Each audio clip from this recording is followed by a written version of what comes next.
Testing 1, 2.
Good morning. Welcome to the May 21st City Plan Commission.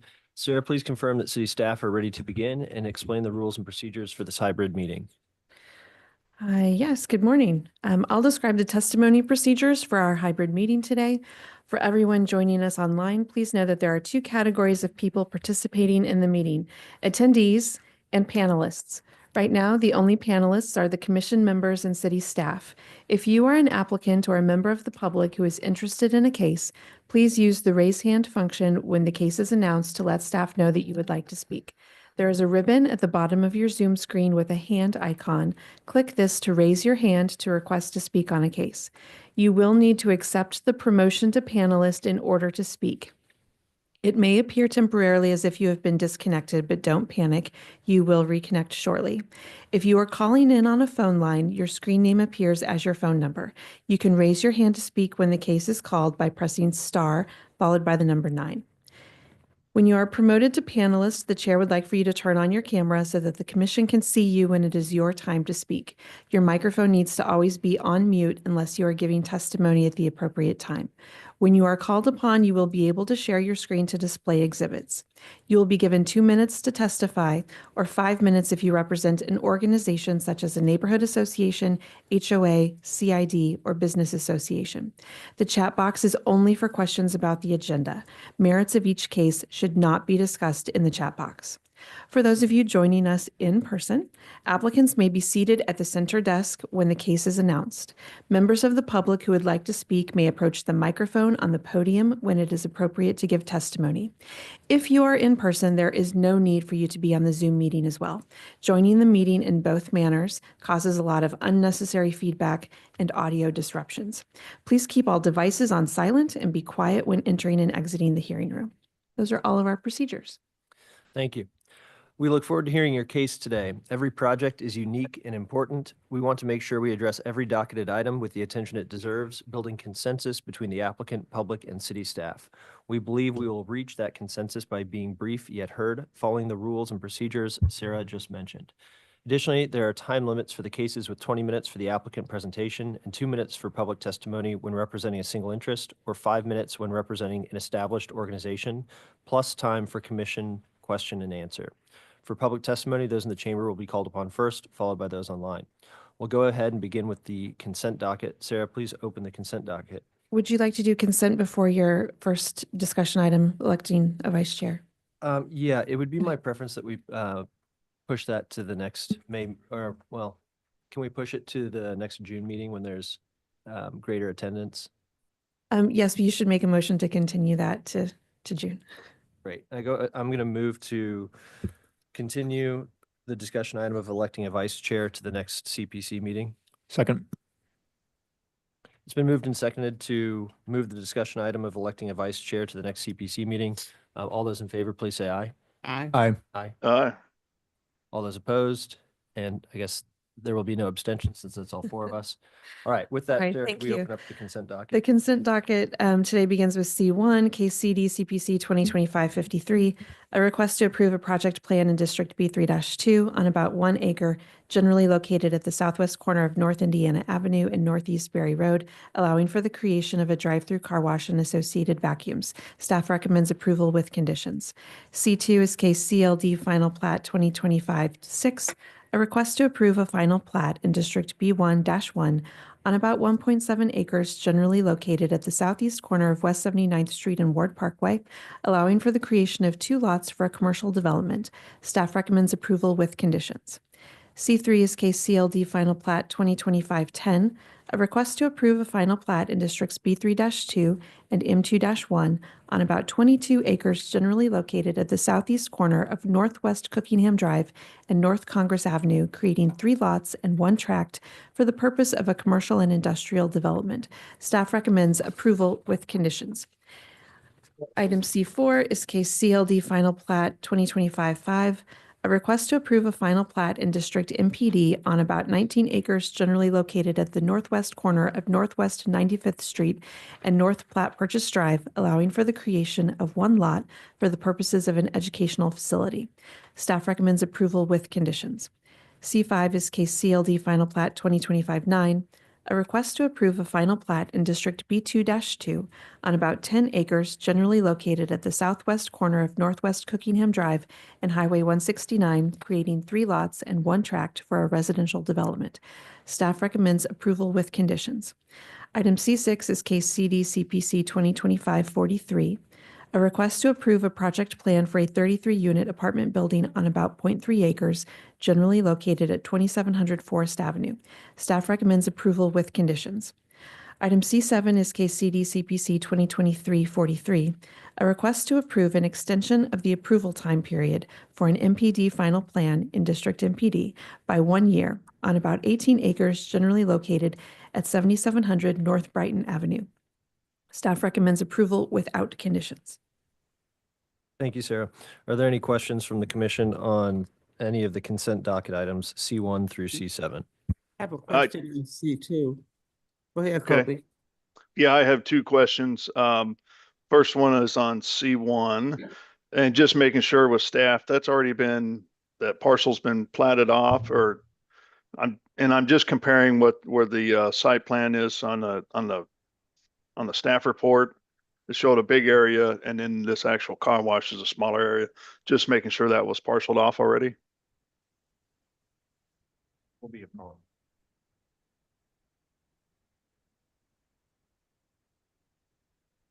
Yes, and this is Matthew Barnes. That will be part of the process to create that lot. They won't be able to obtain their certificate of occupancy until that is completed. Okay. All right, thank you. And then I just have to make a comment on C7. That is one that my firm has worked on, and they're on the drawings of that. And so I just want to check. I'm not had anything to do with that project or done anything with it. In fact, just seeing the packet for when I opened up the packet, that's the first time I knew that was coming through. So I just want to confirm my eligibility to vote on that one. And I know we're short on commissioners today. Right. So if you have any financial interest as a result of your firm being involved in the project, then you should recuse. Yeah, so I'm going to have to recuse then on C7. We need to remove that then from the consent docket. Yeah, you want. Yeah, Okay. we should remove that from the consent docket then and continue it until our next meeting. Commissioner Beasley, you had a question? Yeah, I'm sorry, on C2, didn't we do some, a case on this company last meeting? Yes, the item on C2 is the final plat. Last meeting, you heard an amendment to their development plan. Okay. That's all. I just wanted to make sure. I knew that we had quite the discussion with them on that. Okay. All right, if there are no further questions from the commission, then we'll go ahead and open it up for public testimony and then work on the continuance. Are there any questions from the public on docket items C1 through C6 or the continuation of docket item C7? We do have a hand raised online.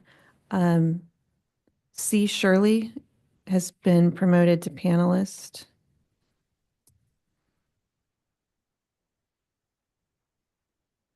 C. Shirley, you can unmute yourself to testify. Please indicate which item you would like to speak on.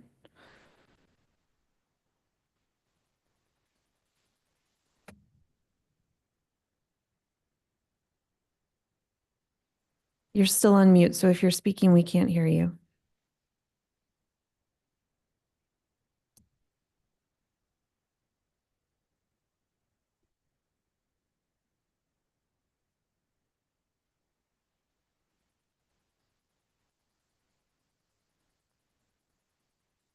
C. Shirley, you can give your testimony at this time.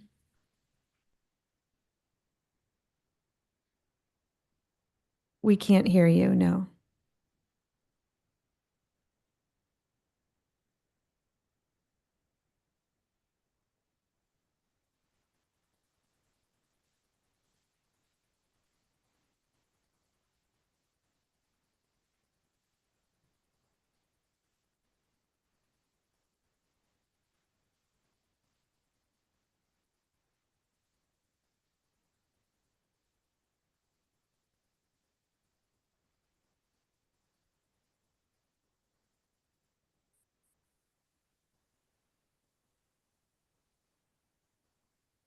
In the meantime, if you have public testimony while we're waiting for the person online, you're welcome to.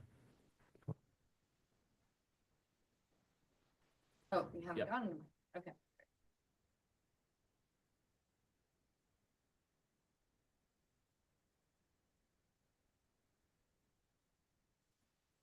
If the member of the public who's participating online looking to testify wants to at least let us know which case number they're looking to speak about, go ahead and add that to the chat, please.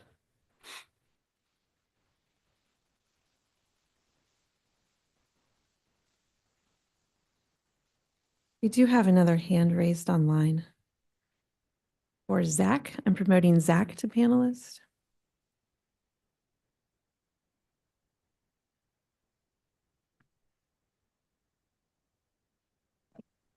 Hi, can you hear me? Yes.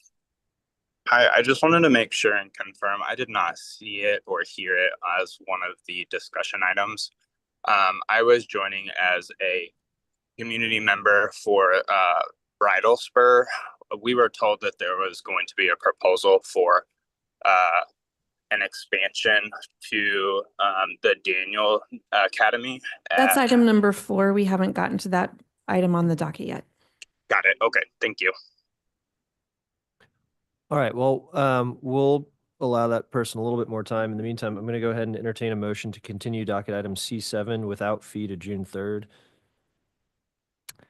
Second. I think it's June 4th, isn't it? June 4th, sorry. Yeah, second. So it's been moved. Can I have a second? Yeah, you already have a second from Well, Commissioner Hessick. I was considering my motion not a motion, but okay, we'll take it as such. All those in favor of moving docket item C7 to June 4th without fee, please say aye. Aye. Aye. Aye. Any opposed? Any abstentions? Wait, All right. I'm sorry. Which date did you say? June 4th. It's June 2nd. June 4th is a Friday.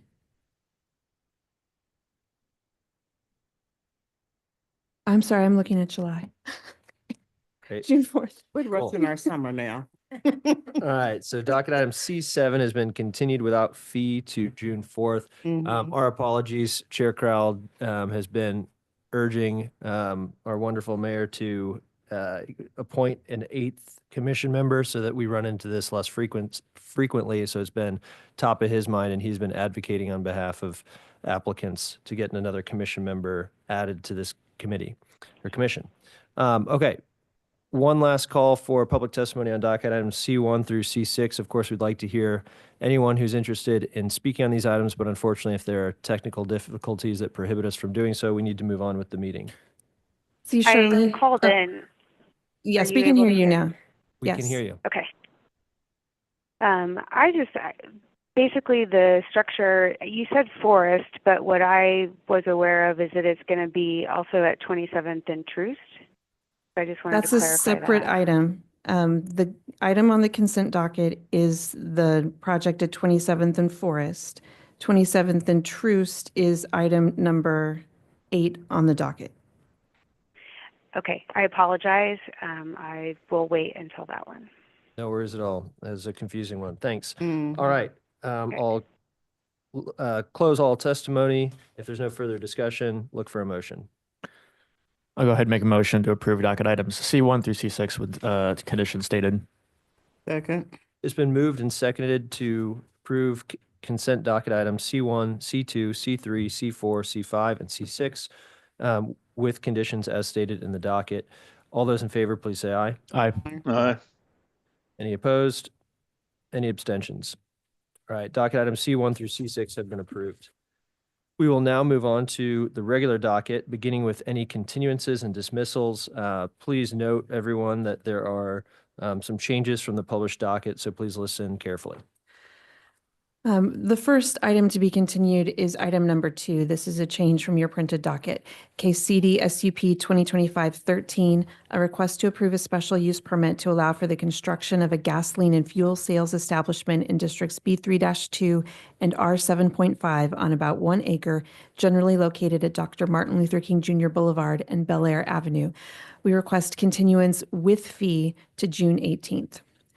Docket item number 3 is another change, case CD SUP 2025-3, a request to approve a special use permit to allow for gasoline and fuel sales in District M1-5 on about 0.7 acres generally located at East 12th Street and Jackson Avenue. We request a continuance with fee to June 18th. Next is item number 5 is another change. It's case CD SUP 2025-15, a request to approve a special use permit for general manufacturing in District M1-5 on about 13.39 acres, generally located south of the Missouri River and Riverfront Park, located at 4950 Stillwell Avenue. And we request continuance without fee to June 4th. And then the regular continuances begin with item number 9.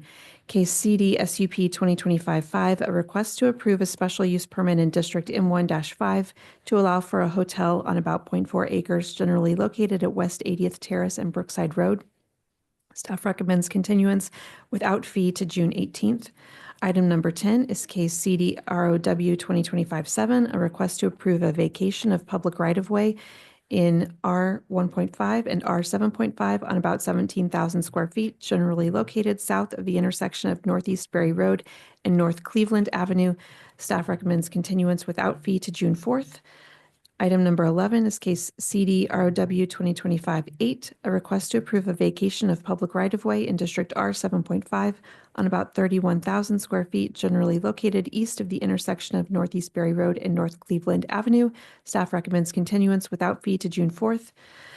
Item 12.1 is case CD CPC 2025-50, a request to approve a rezoning without plan from District O-2 to District B1-2 on about 4.86 acres, generally located at the northeast corner of Blue Ridge Boulevard and East 102nd Street. Staff recommends continuance without fee to June 4th. Item 12.2 is case CD CPC 2025-49, a request to approve an area plan amendment to the Hickman Mills area plan from residential low density to mixed use neighborhood on about 4.86 acres, generally located at the northeast corner of Blue Ridge Boulevard and East 102nd Street. Staff recommends continuance without fee to June 4th. Item number 13 is case CD CPC 2025-39, a request to approve a rezoning from Districts B3-2 and R1.5 to District UR with an associated plan on about 2.6 acres, generally located on the west side of Prospect Avenue, approximately 100 feet south of East 35th Street, allowing for the redevelopment for warehousing and distribution. Staff recommends continuance without fee to June 4th. And item number 14 is case CD CPC 2025-11, a request to approve amendments to Chapter 88 of the Zoning and Development Code through revisions, clarifications, and other administrative changes throughout the chapter in accordance with the Zoning and Development Code periodic review. Staff recommends continuance off docket. Thank you. This time, we'll entertain any questions from commissioners on the continuance of docket items 9, 10, 11, 12.1, 12.2, 13, 14, and then also 2, 3, and 5. With number 14, I just want to clarify that is with fee. Well, I mean, we're the applicant, so Okay. it's without fee. All right, if there are no further questions, we'll go ahead and open it up for public testimony on docket items 2, 3, 5, 9, 10, 11, 12.1, 12.2, 13, and 14. As it stands now, all of those docket items will be continued to the date that was just read. And so we will only be taking public testimony on the merit or on the continuance of these items and not on the merits of the case. Hi, my name is Elizabeth Jacobs, and I am a neighbor and community member of the Eastwood Hills West neighborhood, where the gas station wants to be built off of Sneabar and Martin Luther King Jr. Boulevard. I'm here for oppositional testimony, but I hear that it's being continued. So I would like to request that they stay in close contact and touch and communicate with me and the other neighbors in the neighborhood and our association so that we are completely informed of their plans. Understood, thanks. And the planner on that case is Alec. So if you don't have his information, you can get his information today to make sure that you're updated with any changes in the case. Okay, thank you so much. Thank you. There are no hands raised online. All right, looks like we have one more comment in the chamber. My name is Khalid Bande. I'm with CAM Design, the same project she talked about. We need continuation for 2 months, please, because we are planning to do a traffic study for this to see that if it is possible to get a gas station there. And is this on docket item 2? Three. Three. Okay, Three. so on 3, you're requesting a continuance further than June 18th.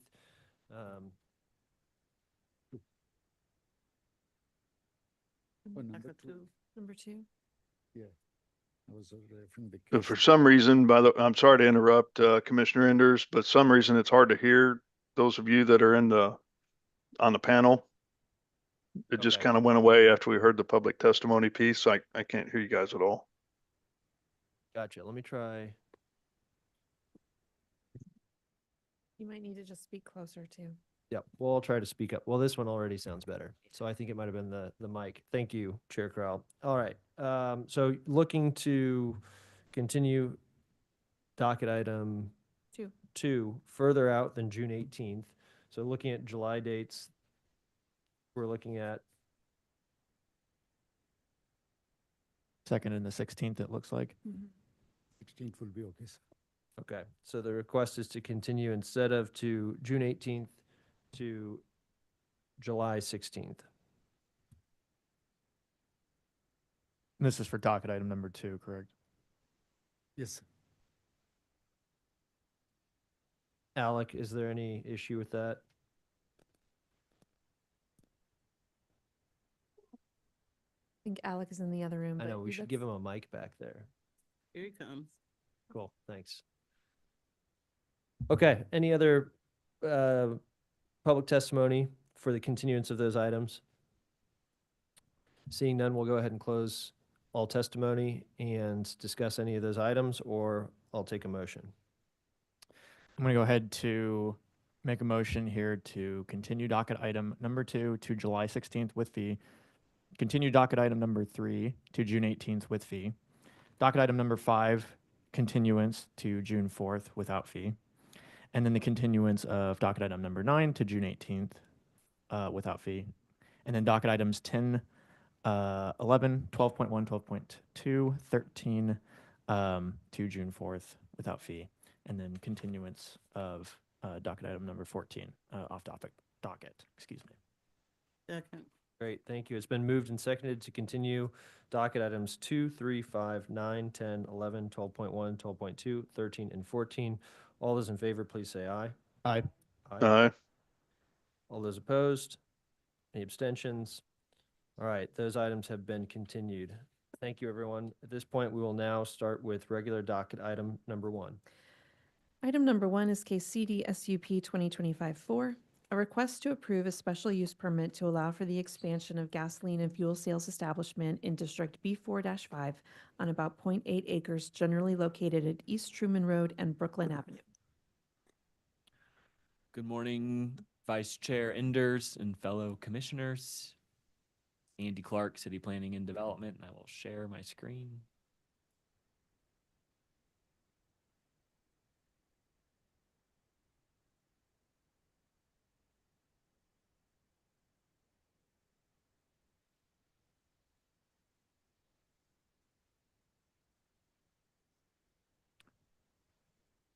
Okay, docket item number 1 today is CD SUP 2025-4. This is a request for a special use permit at 2200 East Truman Road. It is located at the northeast corner of Truman and Brooklyn Avenue. There is an existing gas station on the site. The applicant has acquired the parcel that is on just to the east of the site where there's an existing brick building, and they're wanting to expand the existing gas station. Just a quick history, this was originally all mixed use and residential uses. It was interesting, the brick building is more than 50 years old, so it had to go through a demolition review. It was originally the Bricklayers Union Lodge. And then in 1940, the only auto-related use was an auto upholstery business that was on the site. This is what was on the corner of where the existing fuel canopy is today. And this is what it looks like today. A little bit of a change. And here's the existing brick building, the Bricklayers Union. Probably one of my favorite photos from this folder. Really has some personality here. And then here's the brick building today that would be demolished, which demolition review has been completed by the Historic Preservation Division, and they did recommend approval. They did not find enough significance to put this on the local register. Key points for this case. Staff is recommending with this expansion for the special use permit to not exceed 10 years. There's also 12 corrections that need to be resolved prior to going before the BZA. We just wanted to move forward with the applicant on the first part of this process of taking it before your body. The corrections involve the new curb cuts that are proposed. It doesn't meet Public Works standards, so they need to go before the Transportation and Development Committee with Public Works to get a variance from that body. KC Water needs additional details for water lines. Officer Krebs, our reviewer with the Kansas City Police Department, is still needing to see a few additional details that tie into what city planning is asking for. We need to know what type of windows are being proposed, since we have specific standards related to how tinted a window is now, and then additional landscape information. But these are not large enough to derail this entire project, so staff is recommending that we go before this body today. Here's the proposed site plan. Some significant notes here. You can see I highlighted the new driveway that's on Truman Road. It is now farther away from the light at Truman and Brooklyn, so now we don't have to worry about cars trying to take a left when you're heading eastbound on Truman, causing chaos at that intersection. So it is moved farther back from the intersection at Brooklyn and Truman. And then staff is really supportive and appreciates that the applicant is moving the existing fuel canopy from the southwest corner of the site, where it's extremely tight and difficult to circulate for vehicles and pedestrians, moving it to where that brick building is currently sitting. So now we're moving that traffic circulation away from individuals that are actually using the convenience store for other uses. The applicant did go before this body a few years ago, and it was recommended for approval to vacate this alley. but that never made it through the council process. There are outstanding conditions related to the alley vacation, so that still needs to be completed prior to a building permit being issued. Here are the elevations. The applicant is meeting the transparency, the amount of transparency on the primary public entrance with the new gasoline and fuel standards. We do have questions of needing more clarification on the tint of the windows. And then also trying to figure out, I have Jonathan Feverston with the Long Range Planning Division and Officer Krebs with KCPD, wanting to figure out what type of surveillance or passive surveillance will we have on the west and east elevations. So we want to continue working with the applicant to know, can you see in and out of the building on the east end and west end? And here's a rendering from the applicant with the new fuel canopy located on the east side of the site. Here's the landscape plan. This is why staff is asking for a revised landscape plan. We need more information. We also asked for enhancements at the intersection or at the southeast corner where Truman and Brooklyn meet, as it's a bit of a gateway, making it more enhanced, maybe even a knee wall to help the cars that there are often accidents at that intersection. So to keep cars from coming into the parking lot. So enhancing the landscaping there. A good question is, why are you seeing this application today with the new gasoline and fuel standards? Because the existing gas station has been there since 2016, the applicant is working with our compliance team to acquire a certificate of legal nonconforming use. So gas stations can expand if they were lawfully established, but they do have to meet the design guidelines, the window transparency. The reason why they also need a certificate of legal nonconforming use is that this gas station is within 200 feet of a residential zoning district, which makes it a nonconforming use. And it's also within 2,000 feet of 2 existing gas stations. The site is also located within the Prospect overlay.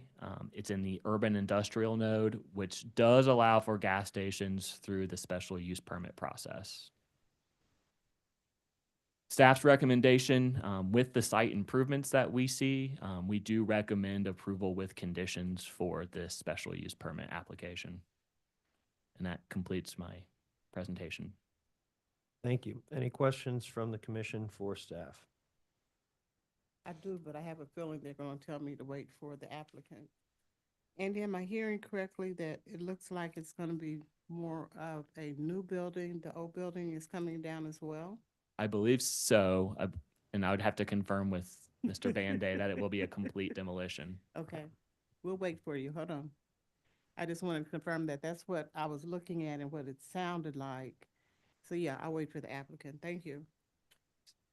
I have a question, but I'll wait for the applicant. So, As I understand it, with the side transparency on the east and west, so as of now, the plan wouldn't move forward, if it was approved here, wouldn't move forward with current information until there's a greater sense of transparency. It looked, and the applicant might have something to say about this too, it looked as though both windows were going into back rooms that wouldn't allow for the passive surveillance.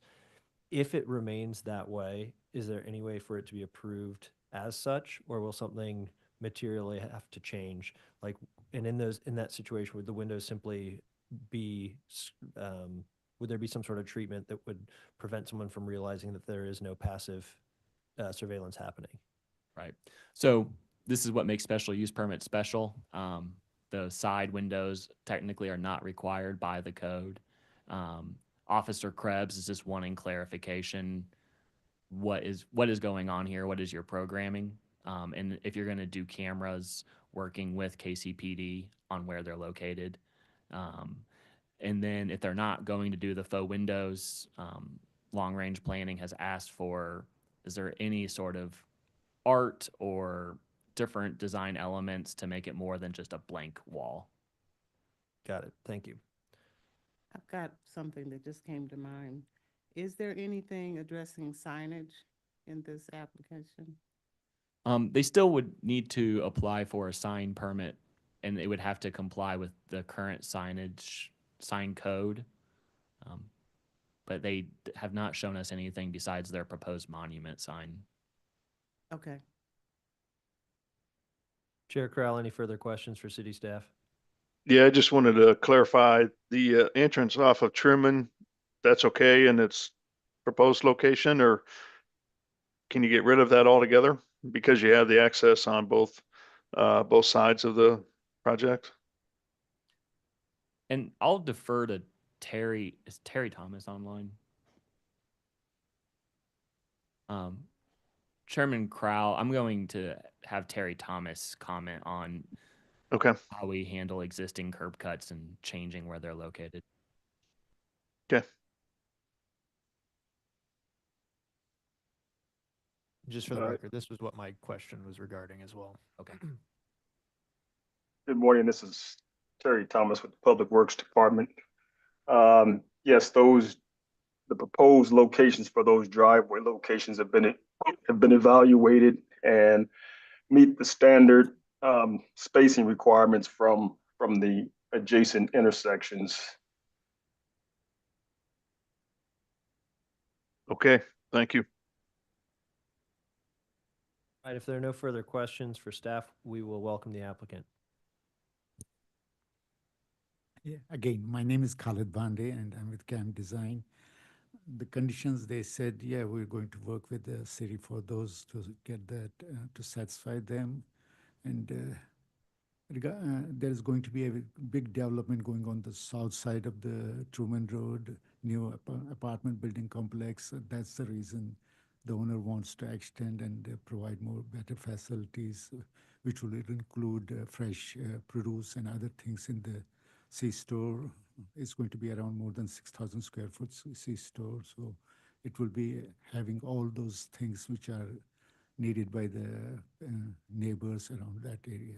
That was one of the reasons for him to go with this project, purchase the property. And regarding the vacating the alley, there is only an easement from the electrical department, which is no Evergy. Previously, it was KCPL, and they are okay with that. But as long as we are going to remove the building, which the power supplies both existing C-store and that childcare currently in that building.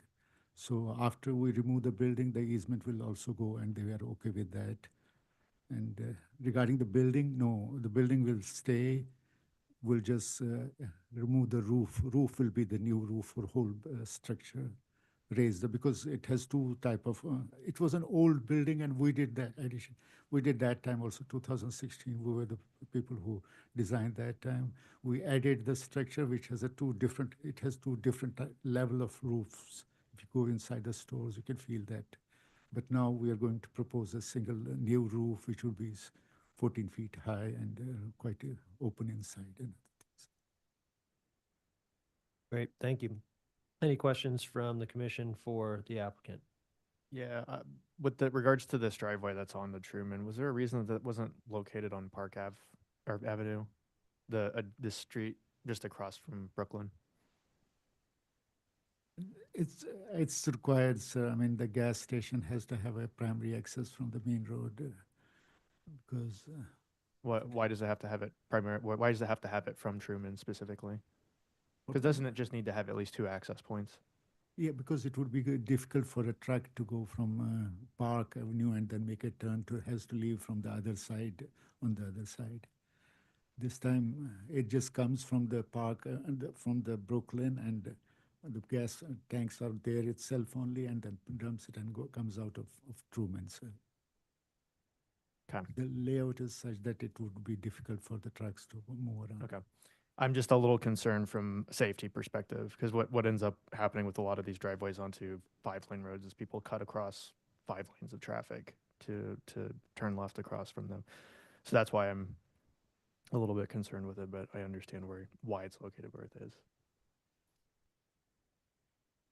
So I have one concern, and I'm trying to visualize that particular section. Andy, isn't there bicycle lanes running down Truman Road? Only on the south side of Truman now. Okay. The north side was removed.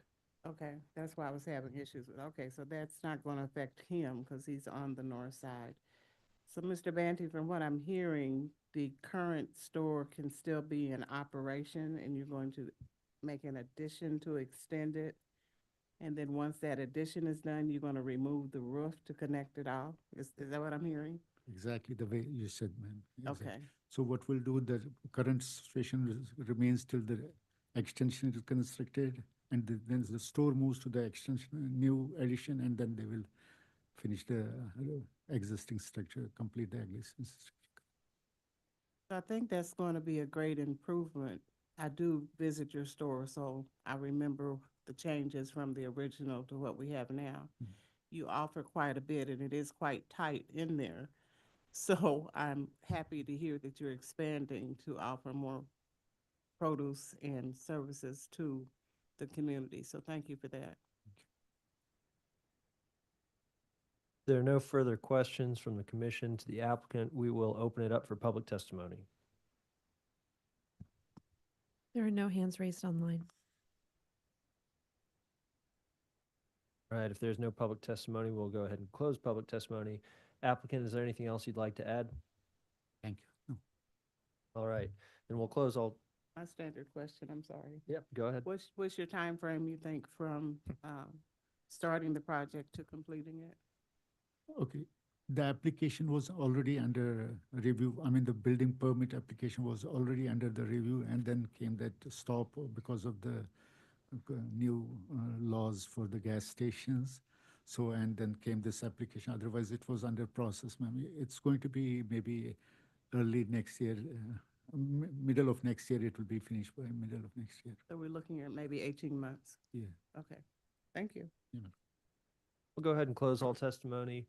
And before we take a motion, is there anything we need to do in terms of cleanup of conditions for 12 through 17? Just leave them there or go ahead and strike them? I would, at this point, leave them there and clean them up at BZA. There's just so many other departments that have questions that need a little bit more detail.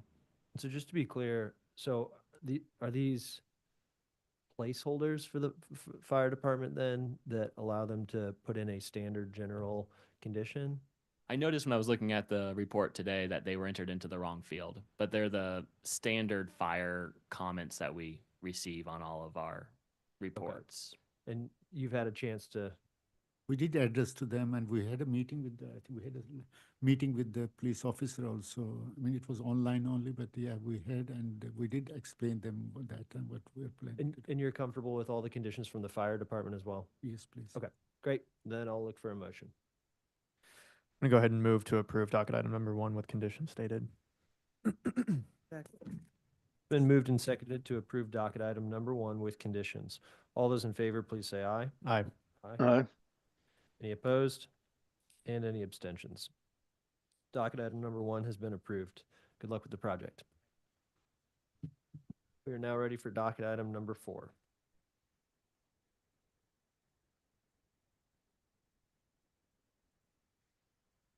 Docket item number 4 is case CD SUP 2025-16, a request to approve a special use permit for the expansion of the Daniel Academy in an R7.5 zoning district on about 18.33 acres, generally located at 310 West 106th Street.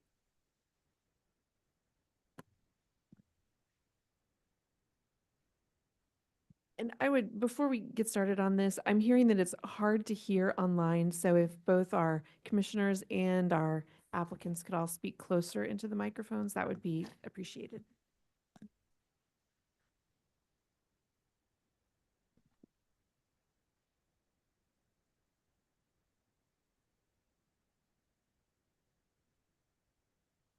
All right, well, good morning. My name is Stephanie. I am in DMD, as you know.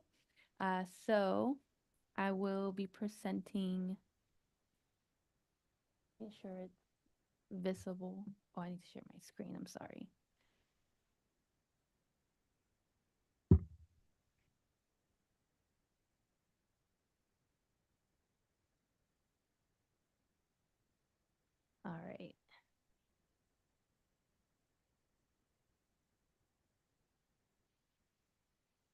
Okay, so we have docket item number 4, CDSUP 2025-16.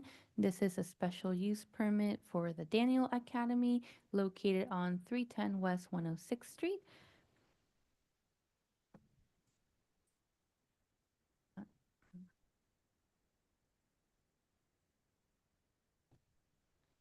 We're about now. Okay, also I'll just keep it like this then. All right, so the subject site is located just south of I-435.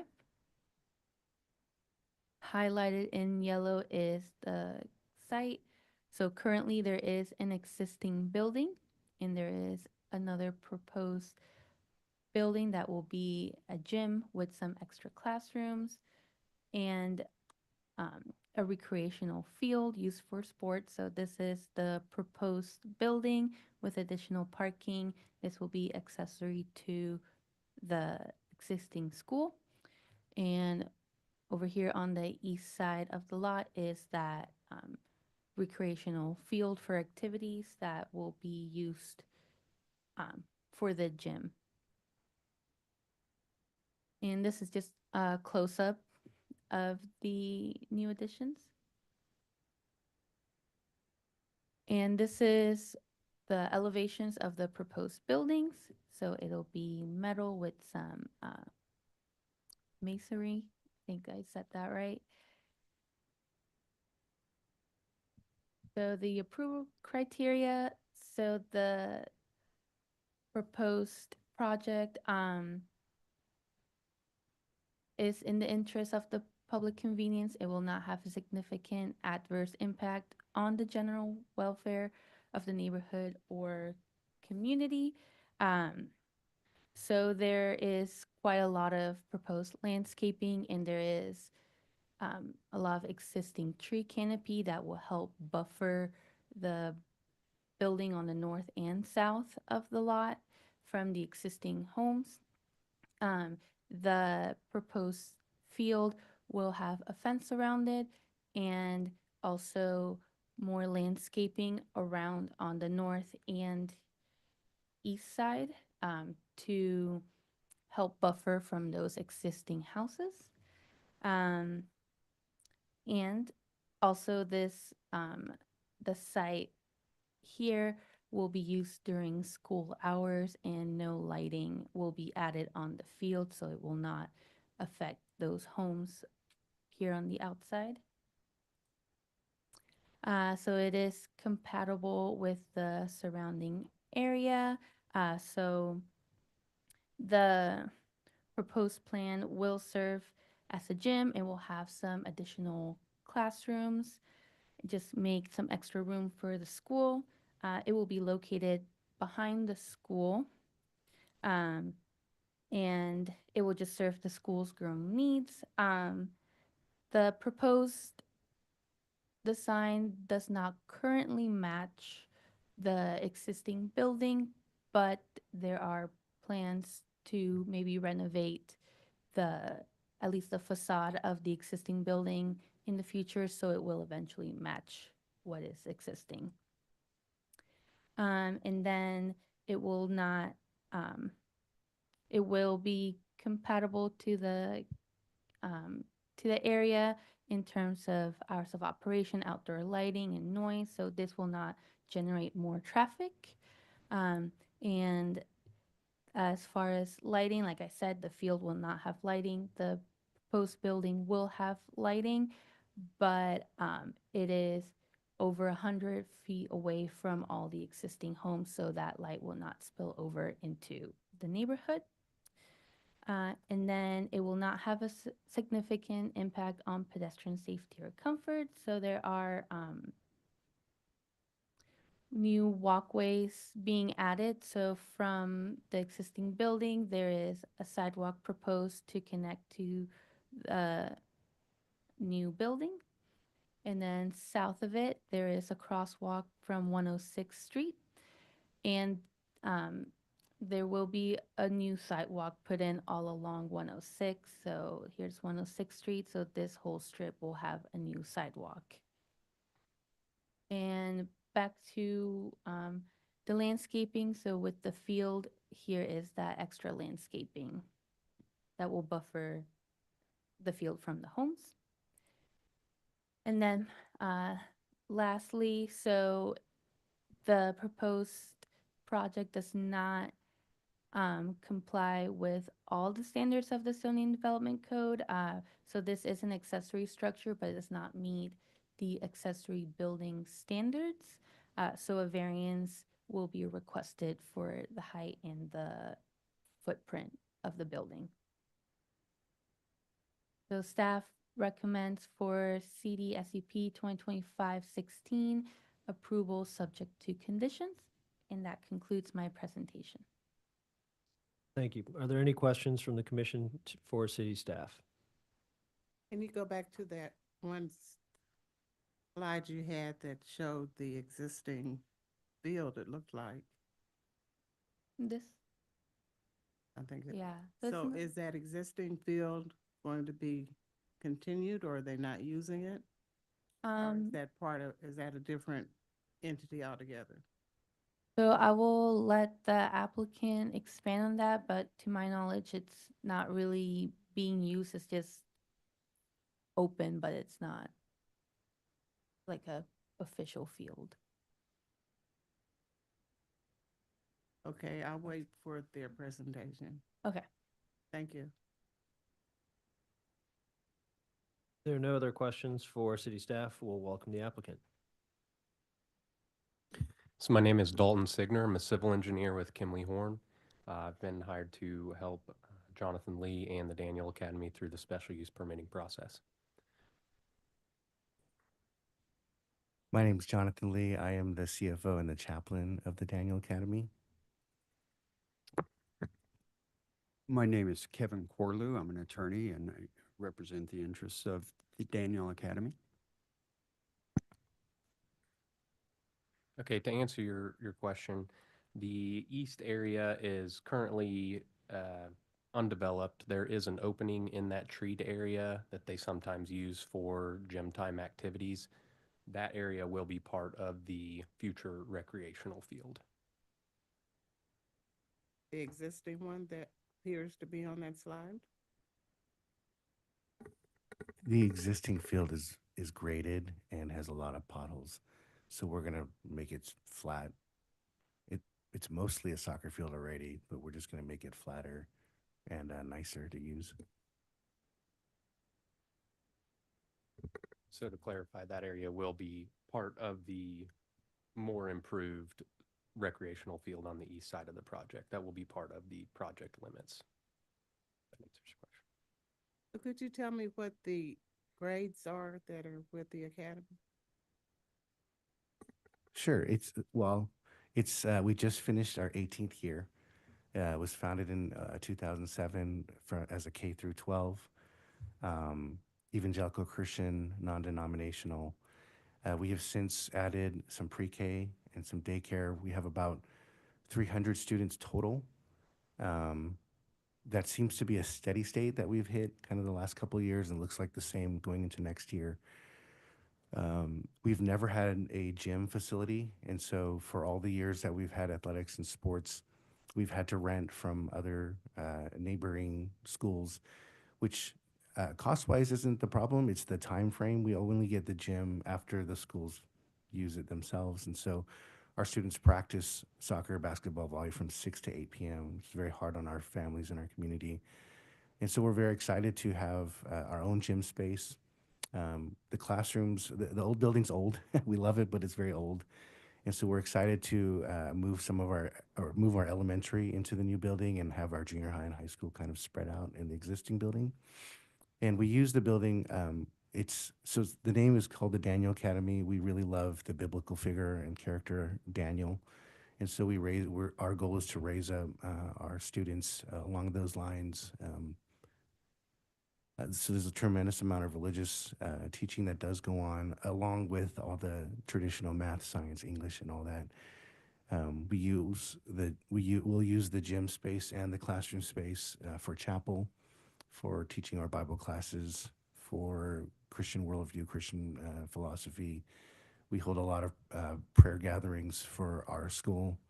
and our community in these buildings, the classrooms and the gym and the sanctuary space. So we're very excited to see this come to fruition.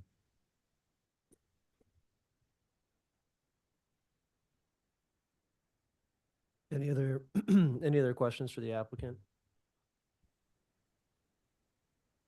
I'm just kind of curious about the actual operation of the facility itself. I mean, do you have buses going in and out? And then when you have events in the recreation areas, are going to be, parking with fans and spectators getting in and out of there? We already know that Warnell is a very heavily traveled roadway.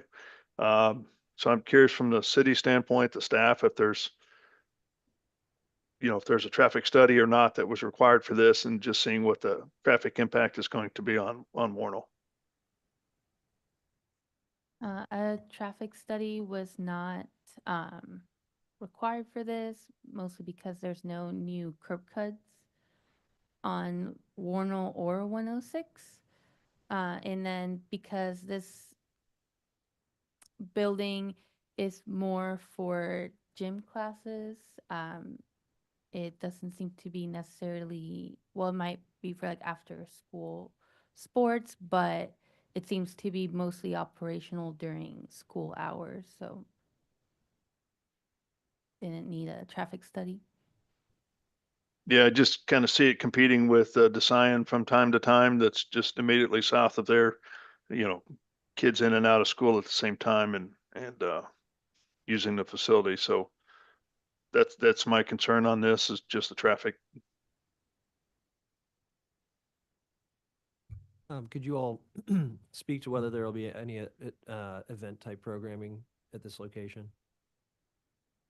You mean like hosting our own games and stuff like that? Yeah, my interpretation of part of the question was curiosity about whether there would be more events that are not currently hosted. So as you mentioned, the attendance probably won't change drastically with this new addition, but perhaps if you all are hosting more events, then perhaps traffic patterns would change. So we'll be hosting, I mean, we see this primarily as, I mean, we're going to get a lot of benefits out of just having practice at a better time. Our teams do compete, and so there will be home games here, soccer and basketball and volleyball. Again, we're pretty small footprint, we feel like. So yeah, there will be some events that we'll have on the recreational facilities. And then on another topic, since I think this drawing was the most detailed of the interior, how many classrooms will there be in the new building? So there's going to be 12 classrooms, but they're not going to all be filled, and they might be used for different activities. That is all stuff that it's future stuff for us. But in the drawings, there's 12. It could become, we might combine 2 or 3 and make a workout space. I don't know for certain right now, but the current goal we have right now is to move all of our elementary into the new building. Okay, and then question for city staff. So in terms of the interior design of the building, that's something that'll just come at a later time and be worked out with city staff? Yeah, so since, if they want 12 classrooms or make less classroom, it doesn't change the footprint of the building, so it won't alter the SCP, but it will be part of the permitting process. And how final should we, in considering this, consider the elevations to be? Mm. And the reason I ask is on the west facade, there are less than 12 windows, for example. So I'm just curious if there would be a minimum of 1 window per classroom, and also curious if it might be determined that 1 window per classroom is relatively dark, and that there might be more windows added. What do you think? I mean, the applicant has updated some of these elevations in response to some comments from city staff about the materials. They may be able to speak more to whether they think there's additional work that's being done on the interior layout that would impact the exterior elevations. But I mean, we might see some additional changes if they're looking at classroom space, but it's a hard question to answer. Okay. I mean, I wouldn't expect major changes to materials, but windows might shift as they look at interior layouts in the permit review process. I don't know if you all want to add anything else. I specifically can't speak to the architecture, but my understanding is unless there are already any city comments that require changes to the elevations, I think that this would be their desire to move forward with something very, very similar to what you see here.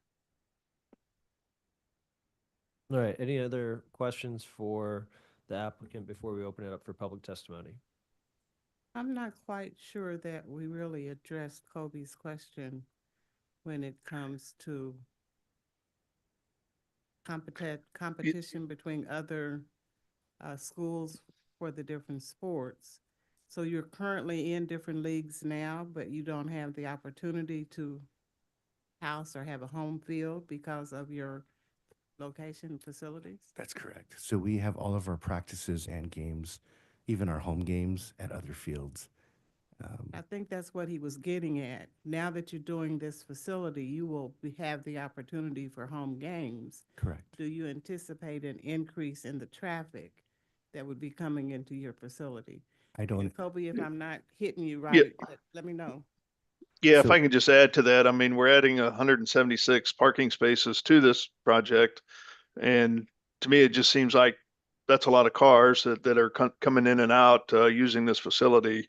So you're going to increase the traffic in some way in this area.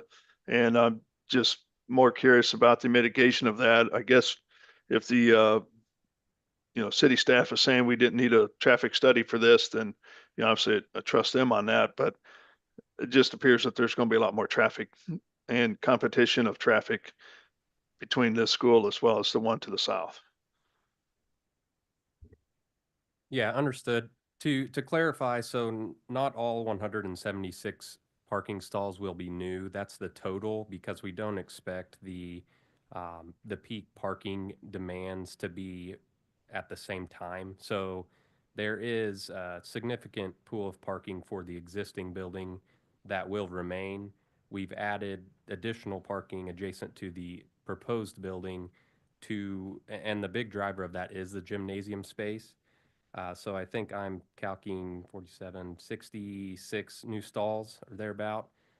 So I guess simply, I think that the peak traffic demands are not all at the same time. I think if there are traffic generated from these after school activities, that would be at separate times, separate peak times from the max school trips, if that makes sense. So that is kind of what we're leaning on in terms of we don't anticipate an add to the peak traffic at that time.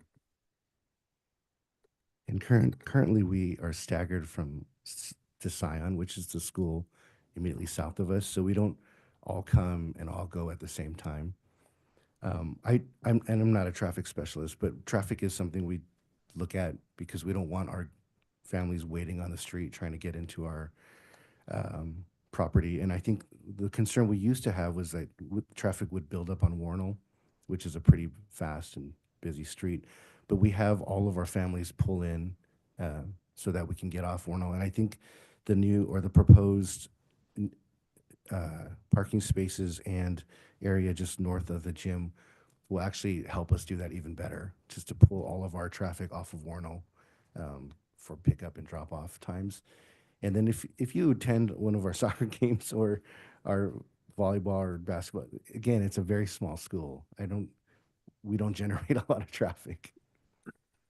Yeah, does your school, as far as traffic use, is most of it pick up and drop off by the parents, or do you have school buses that run? I'm sorry, you asked that question earlier. I forgot to answer. We don't have we have school buses and shuttles. This is just for us to transport ourselves to different games that are away, but we don't have a busing system. Everyone comes in and gets dropped off and picked off by their own family or friends or stuff like that. Just a suggestion, is there a way as part of your site plan to show your traffic pattern for your pickup and drop off as part of part of the improvements to this project, just like you said, just so it shows and demonstrates that you get your traffic off of Warnell. And then they can do the drop off and pick up, and the queuing is all on site. You mean for future plans? We can definitely show it's a science. Yeah. We're very proud of it. we get kids in and out very quickly. Okay. All right, if there are no further questions, we will open it up for public testimony.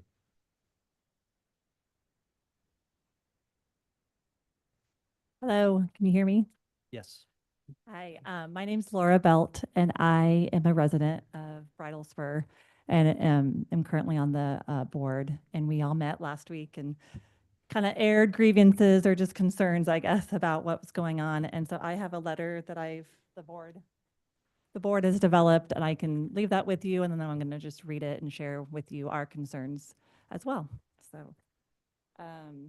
Number one, we're concerned about the water runoff that is going to occur. I know there are plans to account for that, but the plan is removing a large amount of natural terrain, which helps absorb the rainfall.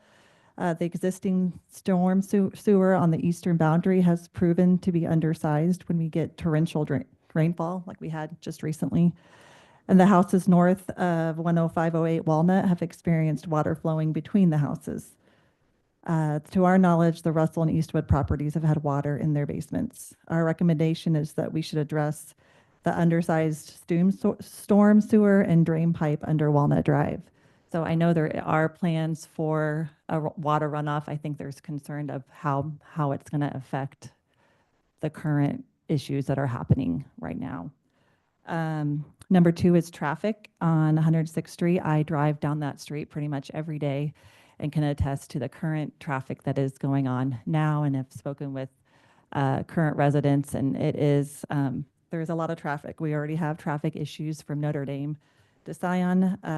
We are concerned about the construction resulting in increased traffic through the neighborhood, resulting in noise, congestion, safety concerns for pedestrians, just the wear and tear on our streets. And then once it's completed, there's also going to be just the increased day-to-day traffic that's going to happen.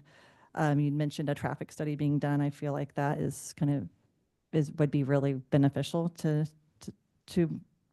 just seeing if this would be a feasible proposal. The 176 parking spaces, while I think it will help kind of allow for more parking, there's the potential there. What's the potential that's going to be there?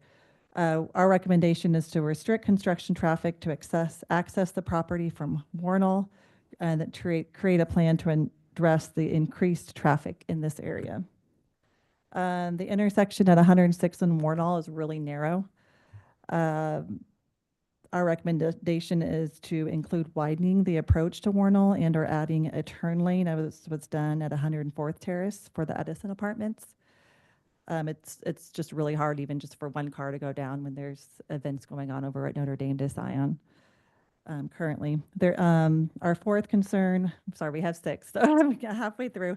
No greenway has been planned. The eastern boundary line of the project has large growth trees that provide a natural barrier for residents in Bridal Spur. Those living along Walnut would hate to lose those trees that provide shade in the summer and act as a sound barrier to activities and road noise from 435.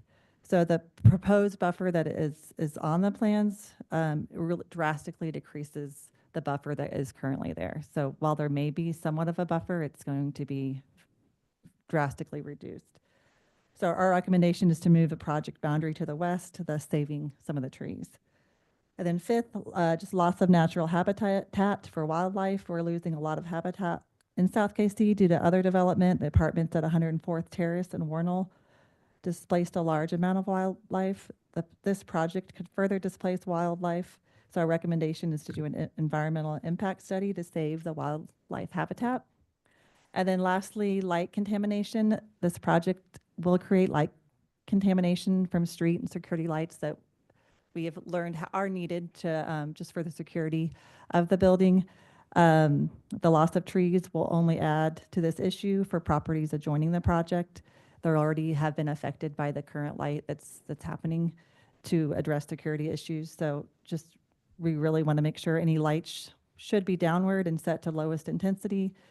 It was reported the soccer field will not be equipped with lights for nighttime activities, but we're just concerned about what assurances we have regarding that. I think a lot of the residents, promises were made when Scion was put in, and then things were not held accountable. Something happened along the wayside, and things did not kind of work out. So I think there's some concern there from residents. I also, so our recommendation there is to, a clear plan for light usage and agreement not to add lights to the soccer field. And then those are our main issues. We are just concerned that there is a paintball field in the area right now. It's currently caused a lot of noise. We're just concerned about that issue happening and not being really resolved as of now, and just worry about current activities that would happen. So thank you for your consideration of these concerns, and it is the board's request that you would not approve the current proposal in light of our concerns I've shared here. So thank you for your time. Thank you. There's no one else in person. Is there anyone online wishing to testify? We have 2 people online. I'll start with Kevin.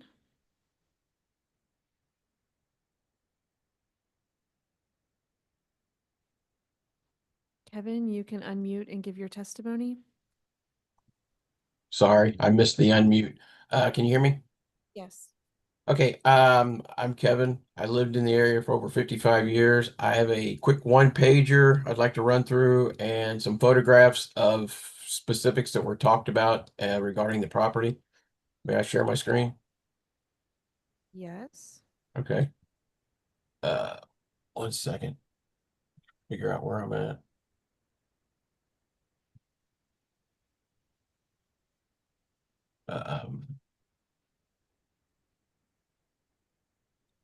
I'm not quite sure. How do I get to my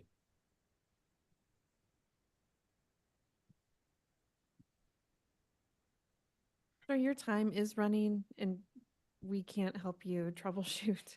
Well, I know, but I need to, how do I share what I need to talk about?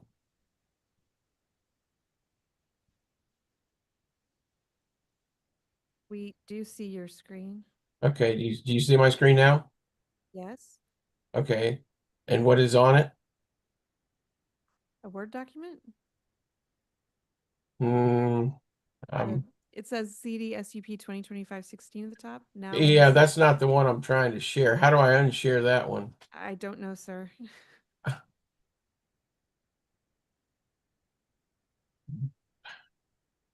I'm trying to ask for help here. And, Yeah, so the screen we're seeing has your comments and concerns with some bullet points on it.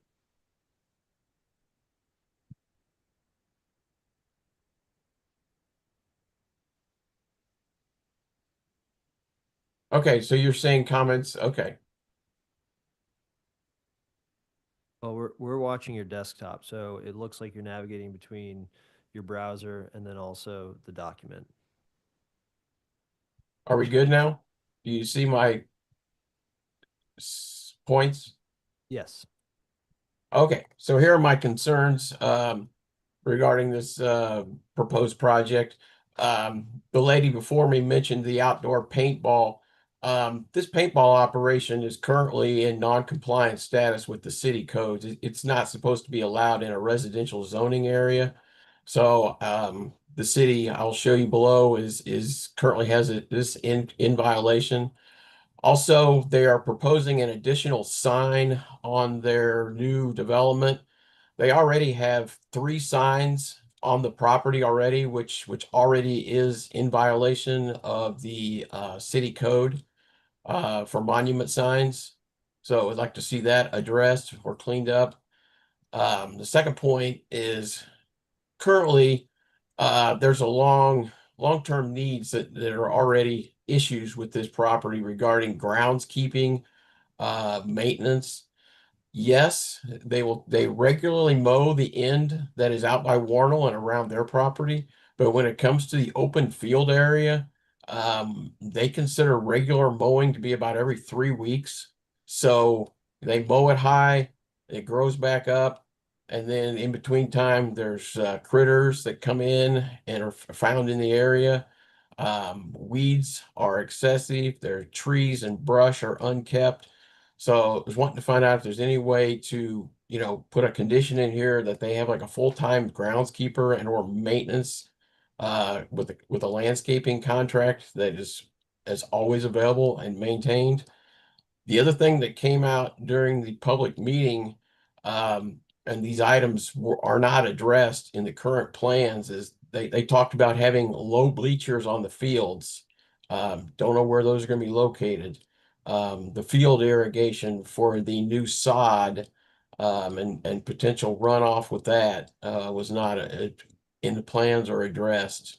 They talked about putting nets up for ball control. Once again, none of this is in the plans for the neighbors to see or view. I would assume there's going to be concrete walkways for the public to access the field. None of this is in there. Looking for increased water runoff due to this. They also was potentially a storage building for field equipment to keep stuff. I'm curious for the types and heights of the fences around the field, and then also on that gymnasium that they proposed on the north side, there's houses. And I'm hoping that there's some fences to keep, when the public's pulling through there at night, that we're not getting flashed on the houses. And then lastly, for the best interest of this development and the residential area, is there any chance that this could be like relocated to the west side where there's a big open area between Warnell and their existing building, and this could be connected, maintaining maybe better school continuity and operations. And then if they could take the soccer field and flip it like Scion has done, have it parallel 106th Street and lessen the impact on the homes. And then the other thing is if they keep it where it's at, could we just decrease the size of it? The Missouri State High School Association says that the minimum requirements would be 60 by 110, and that would allow us for a little further setback. Kevin, I appreciate the thoroughness of your testimony. I'm going to give you 30 more seconds because Okay. we're well over your allotted time. Okay, I appreciate the extra time. Here's a quick look at here's the property. Here's that paintball field we're talking about. There's all kinds of just stuff laying around. There's their violation from the city. Okay, here's a look at that. This is the east side of their property with these trees that are made, they're never upkept. You can't even see the trunks. You get stuff like this we look at along there. This is another shot just looking up through to the west. And yes, critters do come visit back here. And then here's a look at the 106th Street where you can see where maintenance ends. Just going down 106th. Dead trees. Just overgrowth constantly. And then here's a look at that entrance everybody's been talking about off of Warnell. You could hardly find it. They just don't maintain. And then down Warnell, their property runs to the north. It's overgrown almost to the sidewalk. And then here's a look at their property and one of the signs. Notice how it's nicely mowed, looks good. There's that same one sign, two sign. There's their third sign already. And I appreciate your time. Thank you very much. allowing me extra time. Our next speaker is Zach Sellers. Hi there. Can you hear me? Yes. Okay, thank you. I appreciate the opportunity to share. I won't take long. I do echo kind of some of the sentiments that Laura shared with the homeowners association. My property is on Bridle Spur, so my residence backs up to kind of the back end there. I am very concerned about the traffic portion. December of last year, right at Warnell and like 106th and Carondelet, there was 2 auto fatalities. So that corner gets very dangerous. It gets very dangerous during pickup and drop up times for schools. I do disagree with some of the approval criteria that was shared about traffic and pedestrian safety. I am glad that they are considering putting in a sidewalk on 106, but when Notre Dame de Sion has practice or events or games, 106 basically turns into a one-way street because even Scion does not kind of regulate their parking. So everyone parks along 106th. And when you're trying to get through to our neighborhood, it's nearly impossible. So while I appreciate Daniel Academy sharing that there's not going to be a lot of increased traffic, I disagree. If they're going to be having sporting events there and they don't have buses, they have parent drop off. Um, I understand that this is like the increase to help current students, but my guess is they're also making this improvement to garner new students, which is only going to increase student, population, traffic, and without a busing system, it's just going to be increased traffic on 106th. My other concern is construction traffic when they are building this gym. My guess is that those construction equipment can't enter in on Warnell, so they're going to have to come through 106th. However long this construction takes, that's going to basically block off 106 for us, which is really concerning. And then my last concern, I didn't really see it in the plan. So my property backs up to the wooded area. That's also where our electrical all runs. So all of our electrical power lines and everything are back there. So I do have concerns if they are going to take down some of those trees, how that will affect our electrical equipment, our power lines, all of that. That's one of the things that I love about my home is that I look out my backyard and there's trees and there's animals and it's great. I don't necessarily love the idea of looking out my backyard to a soccer field and a gym. So those are my concerns. I appreciate your time. Thank you. Next is Jeremy S. Hi, my name is Jeremy Schofield. I am a Bridal Spur resident.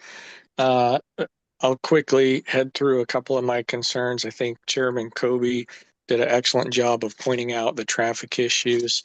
Warnell, the intersection there is no light on 106 that you come out and just to the north, not even 100 feet, there is a traffic light, but it comes around the corner on Warnell where traffic comes around at a 40-mile-an-hour speed zone and routinely comes around that corner at 55. It's a pretty rough intersection.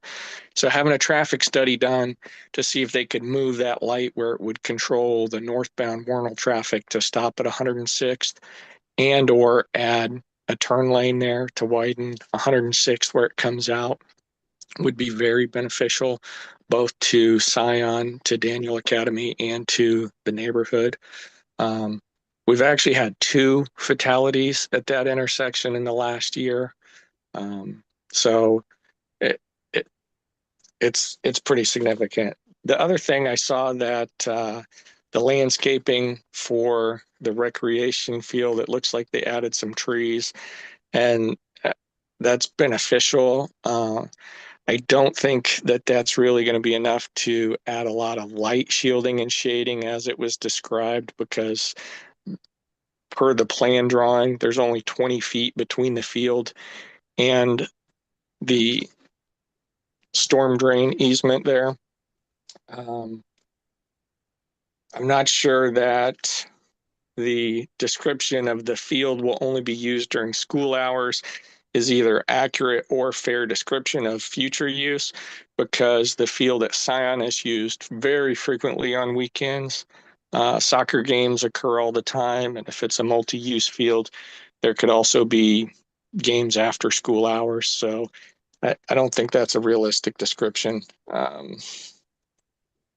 Yeah, the other issue is as far as not needing a traffic study because of no curb cuts. As several people pointed out, the entrance to Daniel Academy north of 106th off of Warnell is a relatively narrow entrance. If that could be enhanced to allow further traffic flow to enter off of Warnell easier to ease traffic through the neighborhood, that would also be beneficial. And I think that covers everything I had. Thank you. Thank you. Next, we have iPhone. How many more are there? This is the last one. Okay.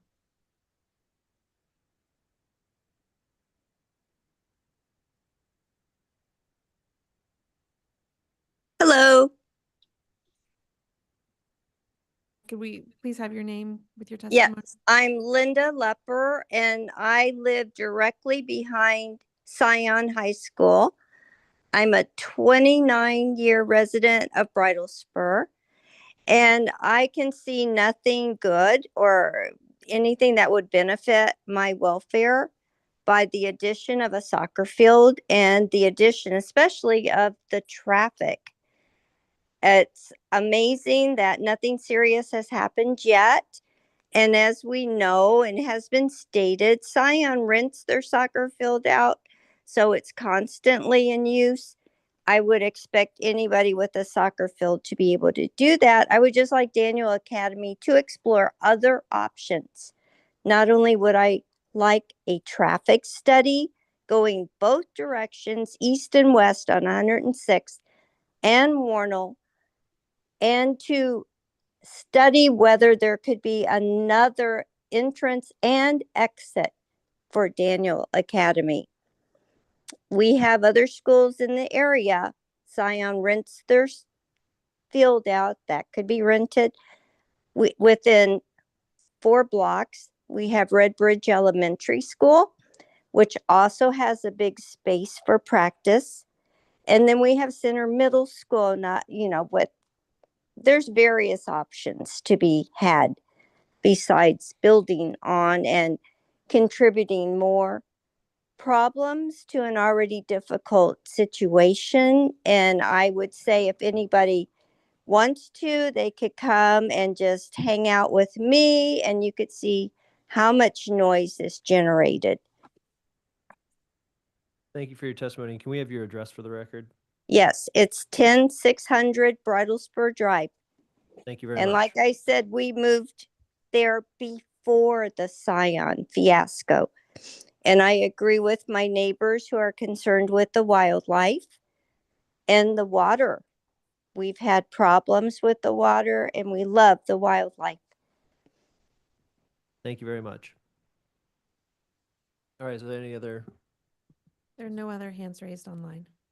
All right, we will close public testimony. There were a number of things brought up, so applicant will turn it back to you. And if you could try to address each of them quickly and thoroughly, that would be appreciated. Sure, absolutely. So I think the principal concerns were traffic, noise, wildlife, stormwater, and trees. I think already gave a quick bit about the traffic. We don't anticipate the peak traffic to add up to the school time traffic. Noise, inherently, I think there would be some additional noise on a soccer field adjacent to these homes, and that is the principal reason, one of the principal reasons we added the 20-foot landscape buffer and wooden privacy fence adjacent to the east and north homes between the soccer field and said homes. Wildlife, there's some differing opinions on that. Some seem to appreciate the wildlife, others saw it as a nuisance. I'm not sure exactly what needs to be done there. If we needed to provide, say, an endangered bat habitat assessment, given times outlined by Wildlife and Parks, we would do that as part of the permitting process. Stormwater, we'll have to provide a stormwater management plan with stormwater detention and stormwater quality BMPs per the city's 5600 standards. And we intend to do so with a detention basin to the south of the soccer field. And then with trees, we are removing a decent stand of trees. That is all per the city's tree mitigation ordinance. We're adding street trees along Warnell and 106 at city staff request, along with the landscape buffer to the north and east of the soccer field. We are well above the mitigation requirements for the tree removal. I'm glad to take any other follow-up questions. There's a note on number of monument signs. I don't know if that's within the allowed number for the. I'll let Jonathan speak to their plans with future monument signage. If it needed to be a condition in the report to remove said signage or to update that plan as part of the approval, I think we would be open to doing so. I don't think that we're too convicted on that. There are currently 3 signs. We have plans to update them, but we're not going to be in non-compliance over signs. I mean, we'll follow whatever rules and codes are necessary. And to add to that, the SCP process does not review the signage, the applicant will have to submit a sign permit separately. Yeah, so I'm going to address a few things for those who provided public testimony and then allow other commissioners to follow up on things that might not have been fully addressed. So the city has a very good process for allowing new projects, and as such, something that most people probably don't spend a lot of time with is these staff reports. They're confusing and there's a lot of information. I just want to point out that, for example, there are 5 conditions as it pertains to stormwater. And so there are all sorts of requirements as to what's required, and there are studies that are done when necessary to determine if stormwater is being treated appropriately. And it requires the owner and developer to submit plans, to change their grading, to upgrade services as necessary. Similarly, when it comes to lighting and other such items as light pollution, buffers, et cetera, there are standard procedures, protocols, regulations as to what each development must follow. And in this instance, the applicant has not asked for any special treatment with those. So I understand how much I would, if I were a neighbor, would dislike losing the natural habitat behind me. But we have to understand that this is the applicant's property. And if they want to put a soccer field there, so long as it's within the regulations, they're allowed to do so. With that, I'm curious if any of the commissioners want to go further into any of those issues, such as traffic or anything else.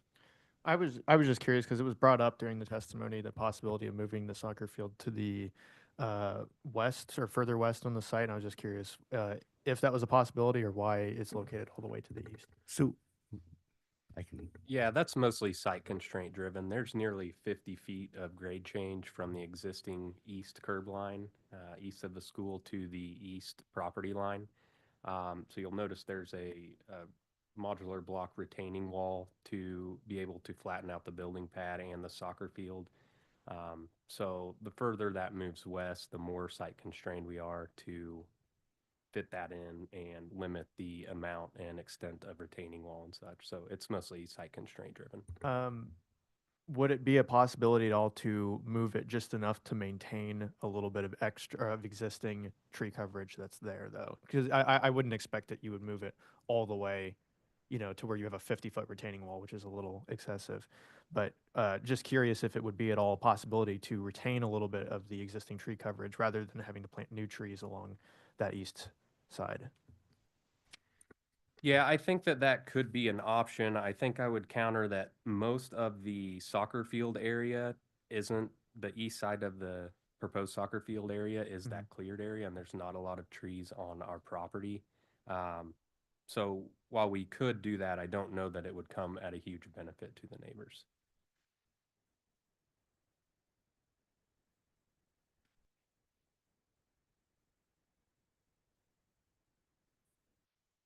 Let me take a closer look at the site plan. If I see anything, I'll bring it up. Yes, please do. I'd like to address the issue with the street, the intersection. Is Public Works on? Did they address anything about that intersection and the roadway?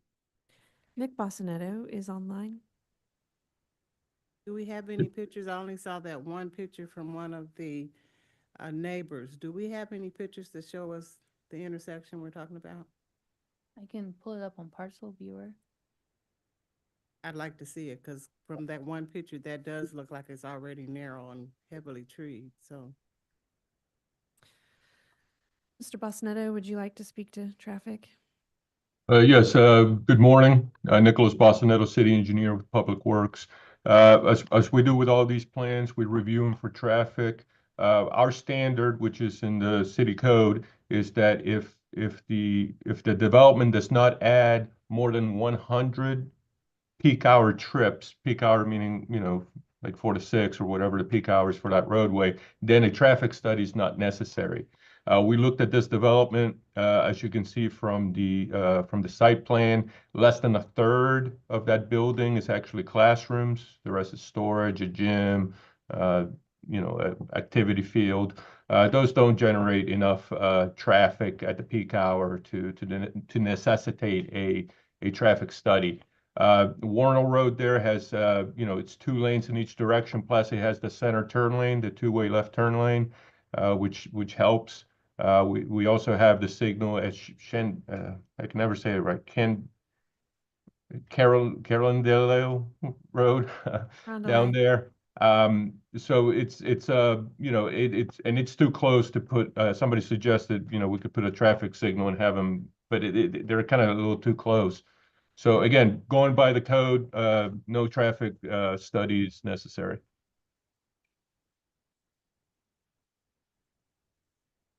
Now I'm confused in what was shown by the neighbors with the street and the trees and what we're seeing on Parsippany, or they're not matching at all. One of the neighbors showed the entrance off of Warnell that, yeah, the cursor is on, which will be shared. And I think they were just showing that it's. Yeah, they have access on 106, and then there's a small driveway there, which has the trees.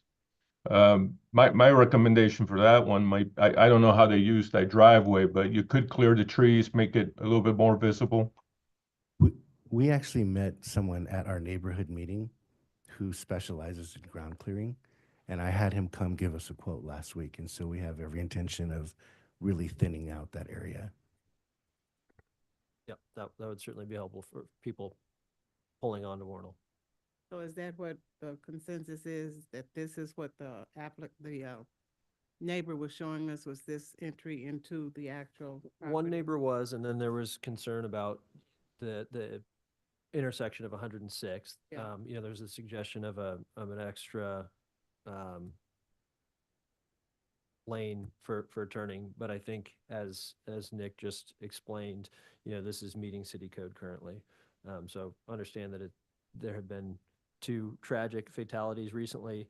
We're typically, we don't hold up a project based upon existing traffic patterns. So I would trust that the appropriate people are looking at this. I know that Public Works is constantly looking at traffic data and crash data to figure out which areas of the city need to be improved.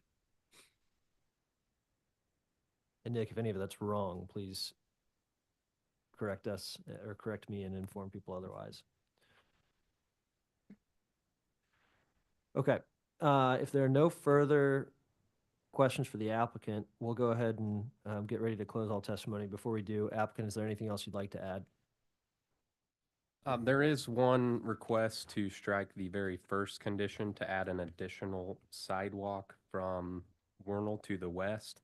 That condition was kind of snuck in last second after we had added the sidewalk along 106, the entirety of 106 that connected the Warnell sidewalk right away east across the property. And that also aligns with the crosswalk along 106 from Scion. So that would be our one request for the conditions. So add a sidewalk on the northwest side of the property. Which condition number is that? Number 1. So are you saying it connecting from the road off of Warnell headed north? I didn't even get a chance to clarify with the commenter, so I'm not 100% sure exactly what the intent of the comment was. I interpreted as adding a sidewalk to run east from the Warnell right-of-way to the back of house for the existing building. I'm not sure that adds a lot of value. Gotcha. Yeah, my reading of it is that there's already a sidewalk there on Warnell, of course. Yeah, I think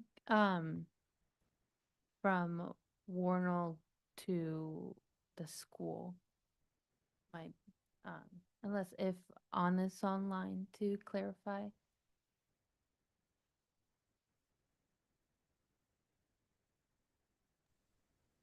I'm here. So I conducted a final review of the project for Stephanie because she was out of the office, and I saw that her outstanding correction at that time had to do with pedestrian connections. There were adequate pedestrian connections on the south part of the property, but noticed that there wasn't a pedestrian connection that connected that northern portion of the sidewalk to the facility. So people could potentially be like driving through that grassy area or that parking lot to get to the school. Thus, I added that correction to be resolved prior to the Board of Zoning adjustment. Joy, I might need further explanation. So are you saying sidewalk coming off of Warnell Road along the drive to the school? Correct. Okay. Applicant, does that make sense? It does, and I'm not sure we want to hold anything up to dodge that, but it was, like I said, I don't know if it met the intent of the other reviewers' comments, so it did catch us a bit off guard. So our request would be that be stricken, but again, not to hold up the whole case.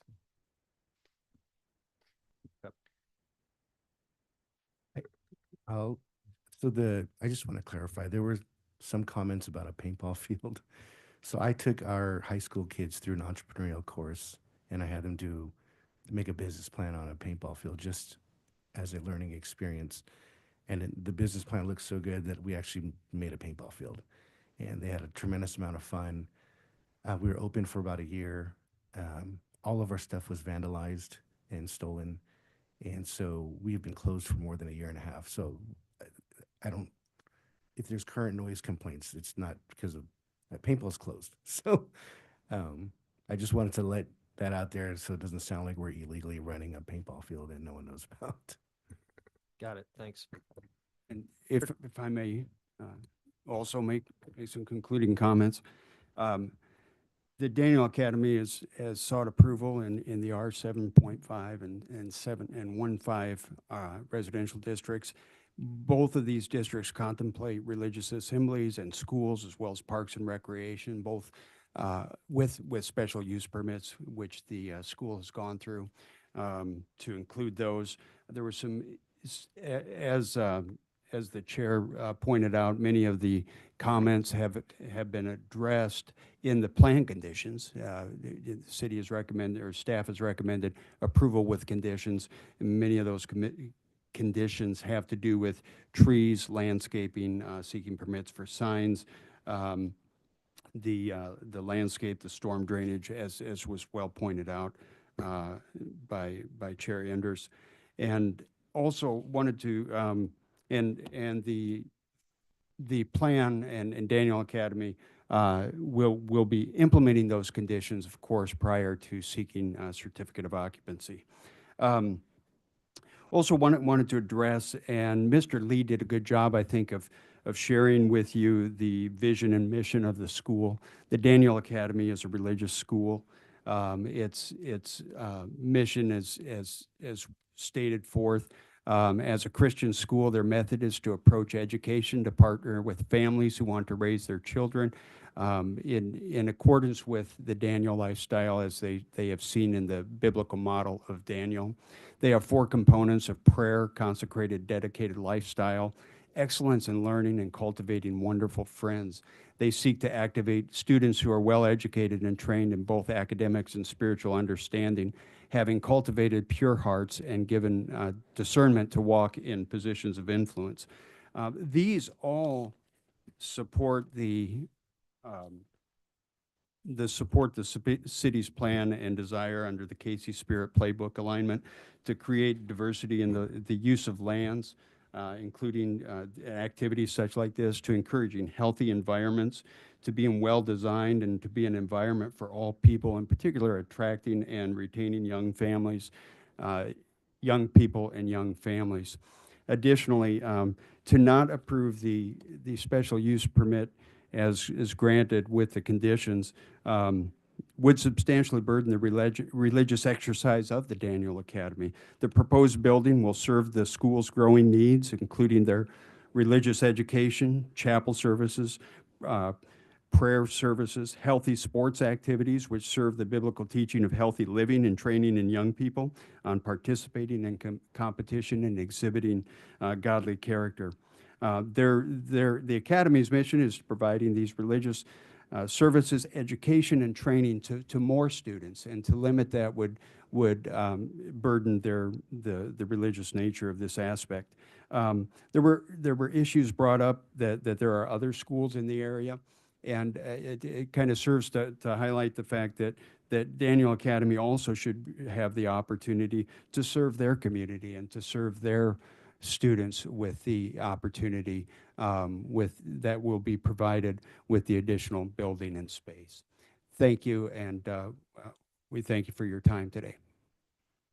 All right, we'll close all testimony and move to discussion as a commission and/or a vote.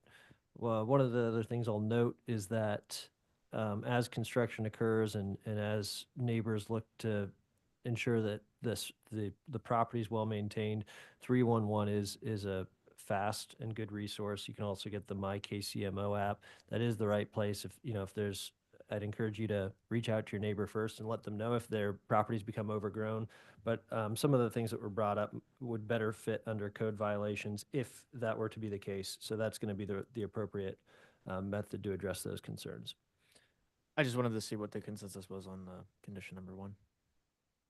I personally would leave it because I do think that as someone noted, there's nothing good here for them. I think it's great to see extra pedestrian access on West 106th. I think it's also good to continue the pedestrian continuity from Warnell in the northwest corner. So I would keep it personally. I have a question for clarification.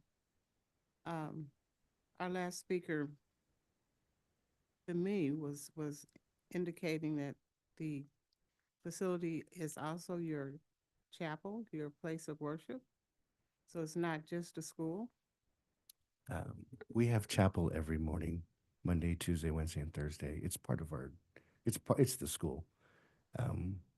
It's part of the way we start off the morning with the elementary has their own chapel, and junior high and high school has their own chapel. If I might interrupt, I understood that part, but the way he presented it, it sounded to me like it's also a church as well that would have whatever day you had your regular services. We are definitely a school, but I'm the chaplain. But I'm the chaplain, and so I operate like a pastor and a minister.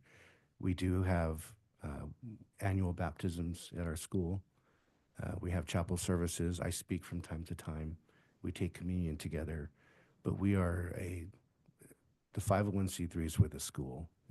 That's how we operate.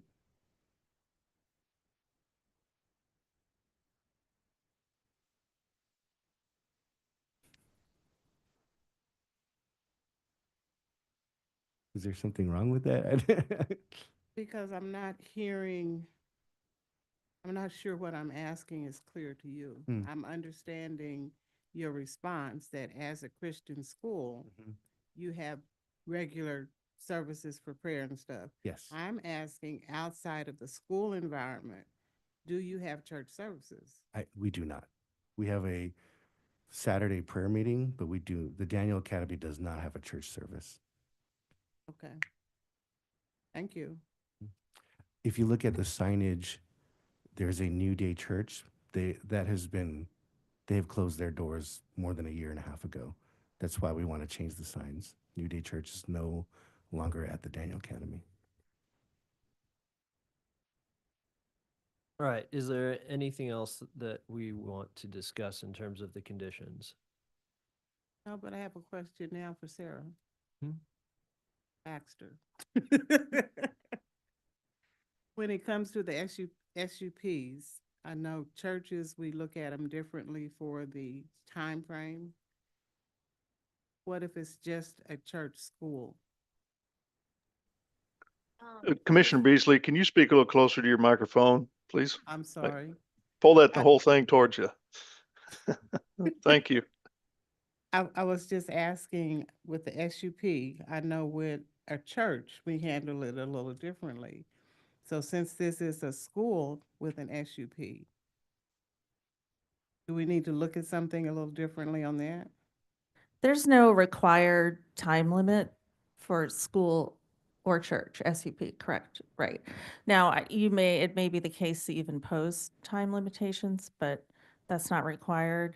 And I think there's many SUPs that have no time limit. correct? Yeah, so it's at your discretion. There's no requirement. There's only one I can think of off the top of my head that requires a time limit, and that's the demolition debris landfills. There might be others, but not a church or a school. Okay. That's all. I just wanted to clarify. Right, I have that issue every time. I'm gonna modify one condition, otherwise I'm ready for a motion. So if there are no other comments, I'll go ahead and make the motion. I have none additional. Okay, so I would like to see the pedestrian access from the school to the proposed recreational area, as was brought up by someone. And then any other, I'm not gonna add this to the condition, but should there be other things that are to be added, let's go ahead and add those to the plan before moving on to the next step. So with that, Commissioner Enders, one thought, just because it was brought up in public testimony, and that was about the location of any nets, or if there's going to be a storage for equipment to maintain, is that, do we need to have that shown on the site plan before it goes to BZA? So I did speak with Dalton about this. So the bleachers are going to be, they're not going to be permanent. So they will be stored away after its use. As far as a shed, I did mention to them that, if it's over 200 square feet and 10 feet in height, it will need a variance and a permit. And it would need to be shown on plans. So I think they are not considering that anymore. Is that correct? The shed? Yeah, this recreational facilities is close enough to the building that we don't need a shed. Yes, and the building has extra storage space. and then the last piece about the nets. I think nets too, we would consider as more of a temporary accessory to the field. There's not, correct me if I'm wrong, Jonathan, it's going to be a multi-use, also used during gym class time, right? So it's going to be very multi-purpose, and there's not permanent large soccer nets proposed with the project. So we would be glad to show those on the plan if we think that's applicable, but we saw it as more of a temporary accessory. But again, we'll be glad to show on the plans. Yeah, I would think of it more as a permanent accessory based upon other schools and the way they try to protect flying objects from going outside their property. Otherwise, you're just relying on your 60-inch wood fence. So I think we should go ahead and add it. All right, so I'm going to go ahead and move to approve docket item number 4 with conditions, modifying condition number 1, also requesting that the sidewalk be shown, that the pedestrian connection be shown from the new proposed recreational fields to the school, and then adding a condition that any permanent nets around the recreational field be shown on the plan before going to BZA. Second. It's been moved and seconded to approve docket item number 4 with conditions. All those in favor, please say aye. Aye. Aye. Aye. Any opposed?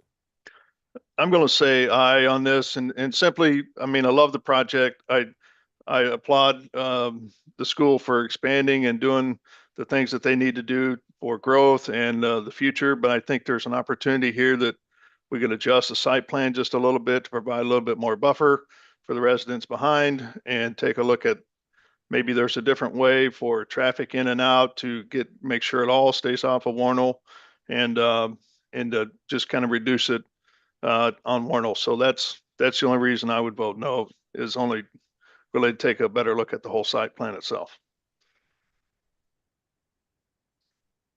Nothing you want to condition or continue, though? Nope. Okay. All those opposed? Aye. And any abstentions? All right, docket item number 4 has been approved 3-1 with the modified conditions. And of course, you can always take Chair Crowell's comments into consideration as you move forward. Thank you. All right, it's 10:56. We have 3 docket items left. Do we want to proceed with the next one or take a 10-minute break? I'm fine with proceeding with the next one. Forresty, does that work for you? Yeah, we can go ahead. All right, Sarah, we're ready for docket item number 6. Docket item number 6 is case CD CPC 2025-17, a request to approve a council-approved signage plan in District MPD on about 2,143 acres, generally located on the north side of I-29, I-435, and Northwest 128th Street, specifically at the southeast corner of Missouri Route 92 and North Bethel Avenue at the terminus of Mexico City Avenue.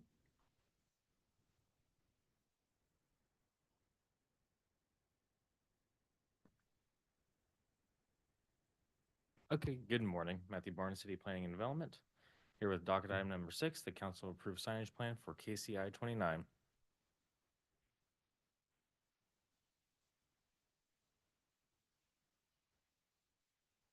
There we go. The site is located in the northern part of Kansas City, just north of the airport along Interstate 29. Here is a closer review of that site. You can see the airport to the south. This is for the entire KCI 29 area, which is along 29. They are proposing a few different signage options. They are planning on having a Love's gas station along with several other retail options, restaurants, potential hotels. This would be along 29. And then I have a slide here in a second that will show more exact locations. They're also proposing a smaller 51-foot tall sign closer to the Loves. Throughout the site, they will also have development signs. So this would be tertiary signs throughout there at key gateways, as well as monument signs for each tenant. The tertiary signs are 35 feet tall, and monument signs are 9 feet tall. Here's just kind of a overview of where they're proposing. The B-colored signs were those tertiary 35-foot tall signs. Travel Center, the Love's gas station, is proposed to be on this site right here, where the D is. That would be that 51-foot tall sign. And then along 29 here would be the 2 100-foot tall signs. For reference, 1E is where the Ace Hardware warehouse is currently, as shown in this slide. And just for reference, some of these signs seem a lot larger than what we're used to, but the scale of these buildings, this building is almost a half-mile long. It is 50 foot tall, and so the scale in this area is different than a lot of the areas around town. Since its proximity to the aviation department airport, this did have to go through aviation review. They did have some concerns, but with the height, but have approved their review subject to the condition that the applicant submit a determination of no hazard to air navigation prior to submitting any permits. That is a letter from the FAA. With that, staff is recommending approval with conditions, and I can take any questions. Questions for city staff?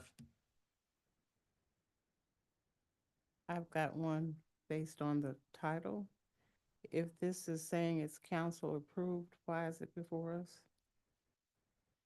Comes to you first. Pardon me? It comes to you first for a recommendation. But it says in here it's already council approved. That's just the name of the application. So there's certain signage types that require council approval. You can see this. The most recent that I can think off the top of my head is down at Berkeley Riverfront, the Isle of Capri Valleys has that new sign out front, and that for the sheer size of it was council approved signage plan. But that did come through this board body first. Okay, so your title threw me. I'm like, well, it's already. I was equally confused. I thought that this was coming out of order. Okay. I take it this is a pretty standard height for developments of this size. Yeah, I don't know if we have really anything in our city so far to that is comparable. This is fairly large signage. The applicant may be able to speak on other cities, and but So for it to have earned staff's recommendation of approval, is it then consistent with other cities' signage heights? It's consistent with the scale of the surrounding buildings, and the size of just the development as a whole. And they did work with us to modify the signs, change the bases, change the widths, and so. And in your professional opinion, 99% of people driving by, they'll just think of it as another highway sign, or are people going to say, "Whoa, that's really big. What went on there?" Yeah, well, I mean, if you've been by the Ace Hardware building and just seen that, I think proportionate, you won't really recognize the difference in scale. Another driving factor of this was the monument signs for each development. Ace Hardware was, trying to get their development sign saying Ace Hardware in front of their building, and just the sheer scale difference. They were going to need to request some variances, and so we lumped that in with this council approved signage plan. So I'm gonna pull back up your example of the signage for me. So these are the monument signs for each tenant. This would be the kind of gateway signs throughout. And then these would be the ones along the highway.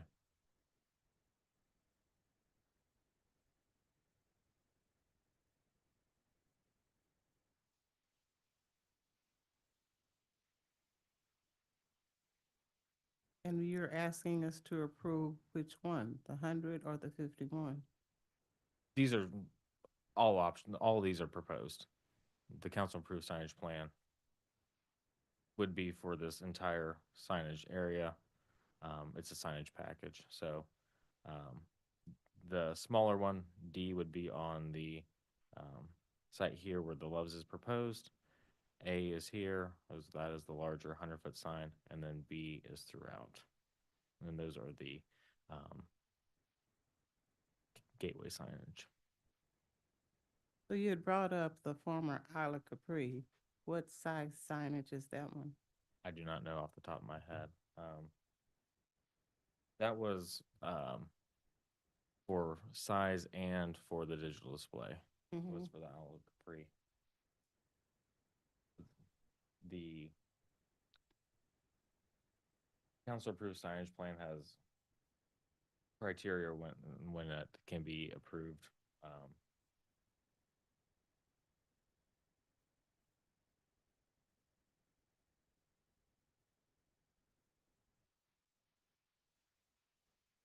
While he looks for that, any other questions for staff? I don't have any. Then Matthew, go ahead and chime in whenever, but we'll go ahead and welcome the applicant.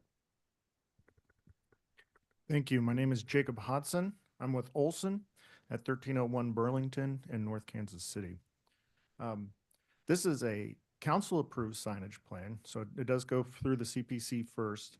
What we are looking at is the largest industrial site in the region. And so comparatively, Kansas City's never seen anything like this. And so our signs are going to be bigger. But outside of the metro area, if you were to go further on I-29 or out on I-70, either way, like for example, the signs at Platte City are about 120 foot tall, and you see them that they are large poles with just a large sign on top of it. We were working with staff in order to have a sign that is similar in height, but had more of a, a standard sign to meet the city's code requirements closer. So we are limited by height because of the airport. 100 foot is as tall as we can do it because of the air traffic. And the reason these are tall is for the sight lines. The signs are actually going to go a little below based on where our land is than the highway. And so the bottom portion of that sign, you won't see. You only see that first sign. You won't see the base of that sign due to the elevation changes. We had a consultant fly a balloon out there to identify where you could see these signs. And so we have them pretty well placed. We're looking for the final location It'll be based on our soil borings to know where we can put those footings. And so we are asking for those three larger signs, 200-foot and 150-foot, and then the monument tertiary signs for each development, and then the nodes of the development to be approved today. And I welcome any questions you may have. Thank you. Any questions for the applicant? And just a few follow-up things. The Bally's sign is about 23 feet, but again, it allowed for the digital signage on that as well, 23 feet tall. And so the council approved signage plan that's found in 88445-11 has a few requirements for so based on the zoning district, so you are or MPD is as this KCI 29 is zoned, MPD permits for it, and it's to allow for flexibility in size, height, duration, number, and type of allowed signage.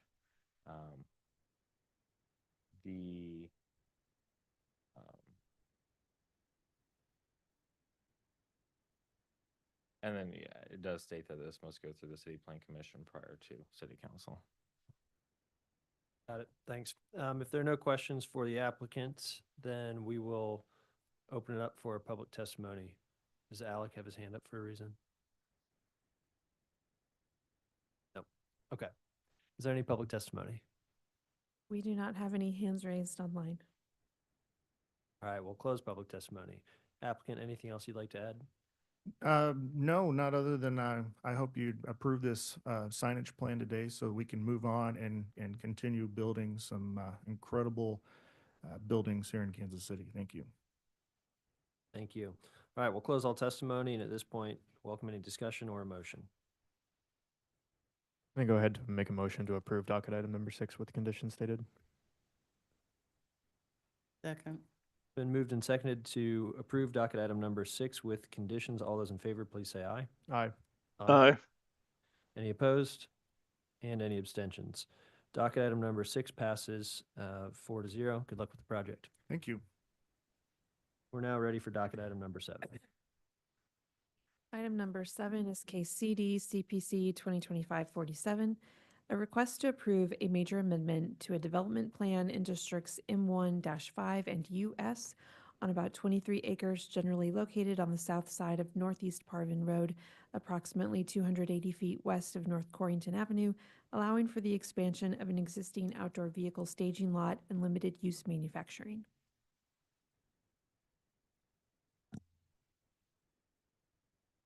Okay, good morning again. Matthew Barnes, City Planning and Development, here with docket item number 7, a major amendment to Midway Ford.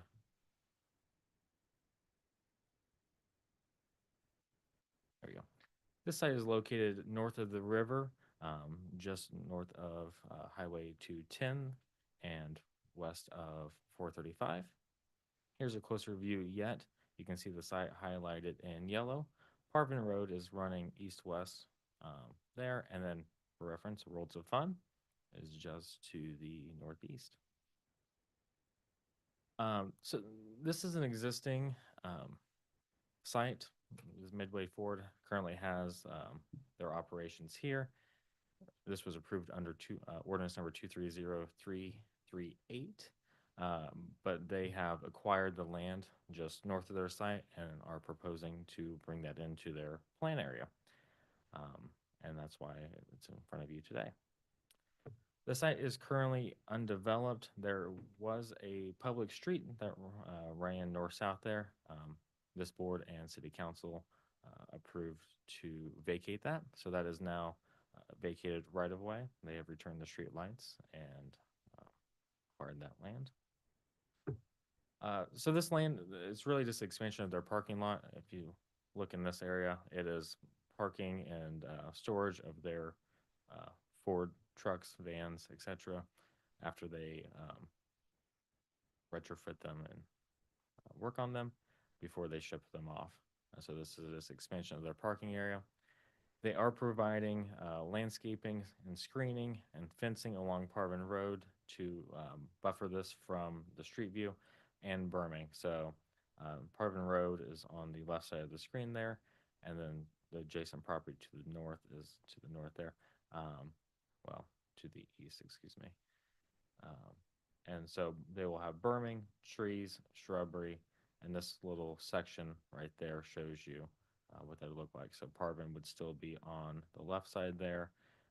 Street trees, berm, plantings, trees, their fence, and then the trucks look right there. With that, staff is recommending approval with conditions of docket item number 7, and I can take any questions. Are there any questions for staff on docket item number 7? Yes, you had said this is because they acquired new property. We've seen this before.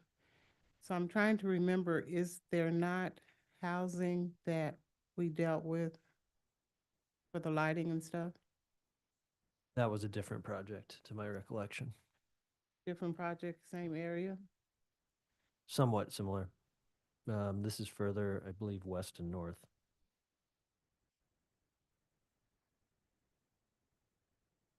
We the only two that remember? Yeah, I'm not recalling. I think I recall which project we've seen a couple that were looking for long-term or short-term parking for Ford vehicles. And yes, both were much closer to residential property. Yeah, there's a pretty good size buffer of existing trees that the applicant is leaving there. Between, there's some multifamily housing to the west there.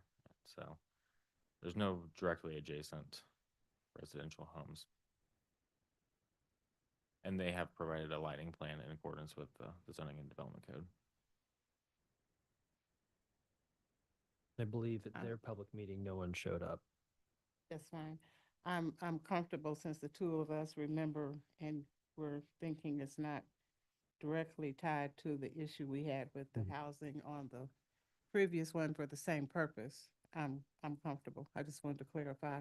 It was an extension of that one where we went round and round for the lighting for the adjacent residents. Yes. Okay. And I think it was dusty as well. The site hadn't been maintained.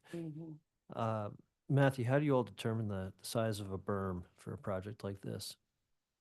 So, unfortunately, the zoning code doesn't really have set standards on berming. And that was one reason why we have this section elevation here that they provided to kind of, they were providing a 2-foot tall berm with plantings to hopefully adequately screen the trucks. The plantings should be at least 3 feet tall after the first grow year. That's what the zoning code requires. Whether they will or not is up to Mother Nature. Got it. Because yeah, you've got a 5'5" person walking there, and I'm just thinking if Chairman Crowell's walking by, he might see over that berm and might see a whole bunch of trucks. So I wasn't sure how much this was just up to conversation between the applicant and city staff, because it would seem as though if you're able to go a foot higher, it would probably provide a much greater coverage for a marginal increased effort. Is the applicant open to that? Yes, Jacob Hodson with Olson at 1301 Burlington Street. In regards to the berm, that is as tall as we can make the berm due to the site constraints because there are existing utilities in that easement. There's easements right there between the right-of-way and the sidewalk. And so we can't make it any taller without covering up those existing utilities. And Public Works doesn't like it when we bury their utilities under a landscape berm. Or from another perspective, without eating into the space with which you want to park cars. Correct. Because you could definitely berm further into the property, correct? Yeah. Okay. Any other questions for city staff? Can I see the slide that shows the proximity of Wilson Fund?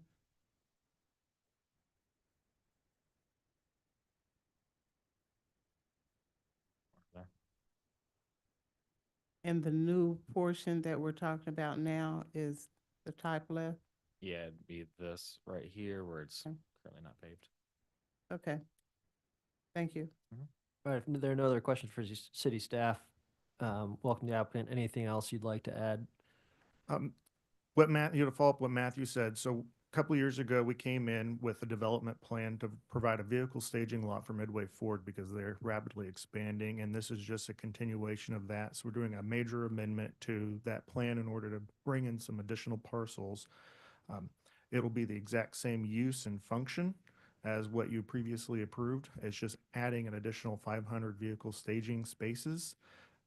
The truck traffic will all happen on the existing site. There's a little laydown yard. So while we're keeping that drive entrance, it won't be utilized as trucks moving in and out of there, because what they're doing is they're coming from that staging lot, going across the road to the old Vatterott College site to be, worked on and then back.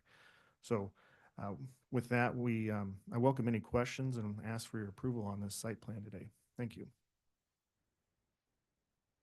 So I'll just reiterate my question. Is the site so site constrained that you guys couldn't afford a couple extra feet to create a more substantial berm? It feels, and it's tough to know, you all I'm sure know better, it feels as though the site's going to be relatively visible from Northeast Carvin, and that I love the addition of the berm because I think it will improve the experience quite a bit, and feel as though if you're going to the effort of making a berm, you might as well make it successful. Right now I feel like you'll know what it was intended to do, but it won't really succeed. We have been working through with the client, with Midway Ford, to try to hit a number of parking stalls that they are requiring for their operation. And that line that has been drawn is what is the minimum requirement. So to move that in, we start limiting on the number of vehicles they can stage there, and that would then hurt their operations. We have, worked with staff. So there is 30 feet between the sidewalk and that, which is about 35 between the right of way and that fence. So it's much further than I think you would appear on paper. Sure. And then with the addition of both street trees and screening landscaping, I don't think that visual impact will be all that great. I mean, going there now, you can see the vehicles. I don't think anybody's had a complaint about it. It's a pretty common, look in that part of the city. So. Understood. Thank you. I have two questions. You mentioned 500 additional, so what's the total number that are going to be stored over there? About 1,200 is what we're going for. And to keep me confusing it to one of our other projects, is there security on site? Correct. There is very heavy security. There's cameras all over that site. It's well lit. They did have some problems before we put in the parking lot with unhoused people and unruly people in that empty yard. And so with the addition of the lighting, the fencing, and the cameras, it's a very secure site, and they have not had any problems so far. So I don't foresee any additional problems with the expansion of the staging lot. Okay, thank you. If there are no other questions for the applicant, we will open it up for public testimony.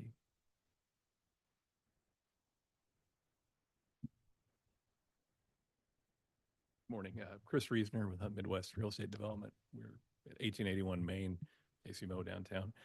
We are a property owner adjacent to this project, and I just wanted to speak on behalf of how happy we are to have them next door. That area, as Jacob had mentioned, had some problems with some crime and some different things, and with the addition of Midway Ford, it made the area look much nicer. They have full-time security. They have an extreme camera system around the site, and all the neighbors that I've spoken with have been able to tell a difference in how things have operated in that area. And from our standpoint, the look of the berm, once you get out there, like Mr. Hodgson said, I think you'll be fine with it. But the neighbors are so happy to have it that if we have to see the peak of the top of a little bit of an F-150, I think we're okay. Thank you. Is there any other public testimony? There are no hands raised online. We will close all public testimony. Any final comments? No, I just ask that you vote to approve this development plan. Thank you. Thank you. Closing all testimony. I'll look for a motion. Make a motion to approve docket item number 7 with conditions stated. Second. Been moved and seconded to approve docket item number 7 with conditions. All those in favor, please say aye. Aye. Aye. Any opposed? Any abstentions? Docket item number 7 passes 4-0. Good luck with the project. Thank you. Thank you. And we're now ready for our final docket item number 8. Docket item number 8 is case CD CPC 2025-42, a request to approve a major amendment to a previously approved development plan for apartment complexes on the subject site on about 1 acre generally located at 2702 and 2701 Troost Avenue.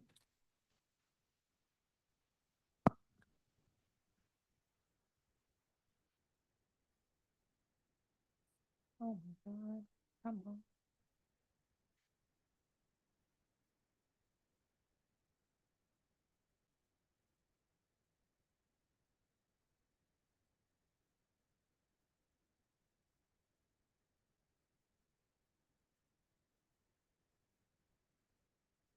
Okay, perfect. Thank you. Anna Naniski, Development Management Division. This is case CD CPC 2025-42. And the applicant is seeking approval of a major amendment to a previously approved development plan to construct mixed-use apartment complex on each site. So the subject site is located in the Midtown portion of Kansas City, Missouri. More specifically, it is at the intersection of East 27th Street and Troost Avenue. So we're talking about two sites here. 1 and 2 are highlighted in the green in the yellow boxes on the screen. And just for additional information, there was a project plan that was approved on the consent docket today. That's site 3 that you can see in the shaded yellow. So this is all the same developer, and the buildings are constructed like in continuity with each other. But the development plan that we're talking about today is just for site 1 and site 2.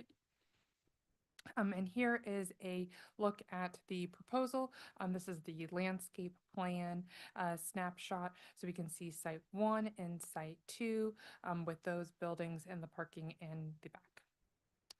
And then this is a image of the elevation of site 1. So if you're standing on Troost looking west, that is that facade, as well as the facade that is adjacent to Troost. And you can see a little bit of the commercial space. That is the smaller image on the bottom of the screen. And then that replica of site 2. So if you're standing on East 27th Street looking south, as well as a little bit of the facade on Troost. And that commercial space as well. So you can see that they are designed similar to each other. So they are looking like in unison, that it is one complex, but on separate parcels. Now I'm going over the review criteria for a development plan to highlight the 3 components that best support city staff's recommendation. So we've got review criteria A, which talks about the compliance with the zoning and development code and other ordinances and policies. We also take this moment to talk about the comprehensive plan for Kansas City and the area plans. So there are several deviations and administrative adjustments attached to this plan, which you can see in conditions 6, 8, 9, and 10. So if those are approved, then the plan will comply with the zoning and development code. And then when it comes to the area plan, which is the greater downtown area plan, the proposed development is in alignment with that area plan and the existing future land use designation, more specifically because the project is contributing to that goal of like increasing population within this area and in city center environments. We have review criteria C, which talks about the vehicular ingress and egress to and from the site. We're talking about parking. So site 1, which is on the west side of Troost, this has the ingress egress point off of 27th Street, which is good, and vehicular circulation that is appropriate for the proposed use. Site 2 does have that access point off of Troost. There is an existing curb cut there. And the Troost Overlay District in that plan does talk a lot about pedestrian connections and transportation-oriented development. So adding or maintaining that vehicular ingress point, is not ideal for those reasons. However, maintaining that access point as a choice of the developer is to provide that continued continuity between site 2 and site 3. So here's a visual representation of that. So they're choosing to prioritize that continuity between site 2 and site 3 of those building facades along 27th Street, which city staff understands and supports. So maintaining that existing curb cut is Okay. And then we have, still closer. Oh my goodness. Sorry. Okay. I hope this is better. And then we have review criteria G, which talks about landscaping or any other buffers that need to be on the site to mitigate any negative influence caused by the proposed development, onto adjacent properties or the neighborhood. So in order for the proposed project to prioritize the parking and unit count that they want, there is some alternative compliance for internal and perimeter landscaping requirements. So the development team is choosing to pay money into the tree planting fund for that. This is also a time for us to note that the trash and dumpster enclosure for all three buildings is located on site 3. And this is a little bit unique for what we've seen so far in Kansas City. 3 different buildings and a dumpster being located on off-site, but the development team has noted that this is going to be an 8 cubic yard compactor, which is sufficient to hold around 30 to 35 cubic yards of trash. And the trash collection, what's going to happen is that it's being collected internally within each building, and then maintenance staff for the buildings are then collecting it and they're moving it to the trash enclosure that's on site 3. Each person in each unit is not crossing Troost, to go to this dumpster. That is being done by staff of the apartment complex. So you can see another visual representation of that. And I copied and pasted this wrong. So it says the exact same thing on both boxes. The yellow circle over onto my right, that's near Forest. That's the dumpster location for all 3 sites. But I also wanted to note that there's a deviation related to the fencing requirements for the Troost Overlay District, and that is to create a 6-foot solid decorative wood fence on that western side of Site 1. And city staff is supporting this deviation because we're thinking about what's going to adequately buffer the vehicular use area from those residential properties to the west. So the Troost Overlay District wants there to be a pretty significantly transparent, like wrought iron fence. That's like the ideal look for the Troost Overlay District. So this is not that, but compromising the aesthetics goal of that particular requirement to adequately buffer the vehicular use area from on that western property line. Thus, city staff recommends approval subject to conditions. That concludes my staff report. I'll be happy to answer any questions. Thank you. Any questions for city staff?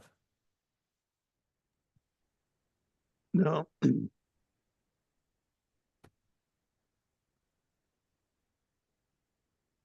there are no questions at this time, we will welcome the applicant. Hello, my name is Nikki Chestnut. I'm from Telfair and Brown, located at 1020 East 8th Street, Kansas City, Missouri. I appreciate the opportunity to discuss the project here today with you guys. Joe Christensen, Cardinal Crest, located at 1539 North Kansas City. Excited to present this project and talk a little bit more about it. And I'm Mike Schwaller. I'm with Huft. We are at 3612 Carnes Boulevard and Casey Moe, and we're the architect on the project. I'd like to just kind of talk about a couple of things. You guys, I'm not sure if you remember a couple of years ago, this is actually a continuation of a project that we've been working on for maybe 2 or 3 years. That was along the 27th Street. I'm really happy to where we ended up. We had continued to work in the neighborhood, building single-family homes and working and purchasing other parcels. So that these 2 parcels are addition to other parcels we've purchased and worked with the neighborhood. This entire development plan will be around 183 units. Working with the Beacon Hill and McFeeters neighborhood, we're actually in a future development plan, we're going to be creating a clubhouse that the neighborhood could use. And we've had some really successful neighborhood meetings and kind of putting together plans to make this a real benefit for everybody and asset to the community, and to activate this whole area even further south from what's already happened at Beacon Hill. Great. Didn't know if you, and any other additional comments or presentation? We did send an additional presentation just with a little bit more visuals for it. Totally fine. If not, I just wasn't sure if I had. Let's do it. I would love to. That actually talks a little bit more about what I didn't know that Anna was. It's been a while, guys, since I've done one in KCMO. I'm sorry. Yeah, you can just click through that. And actually, I want to clarify something that Anna had said. We actually are abandoning the entrance off of Troost. So yeah, you can keep those those two parcels. Keep scrolling. Let's go. Yeah, that's their current state right now. So just to clarify, you're saying that it would just be alleyway access only? Yeah, yes, and then through off Forest. So we'll get there and I'll show you. That's a great question. So that garage on that other one that was on the previous slide will also be demoed, and then the building will sit. All two buildings will sit. Yeah, so that garage in front of the KCAT, that will be demoed and part of the site.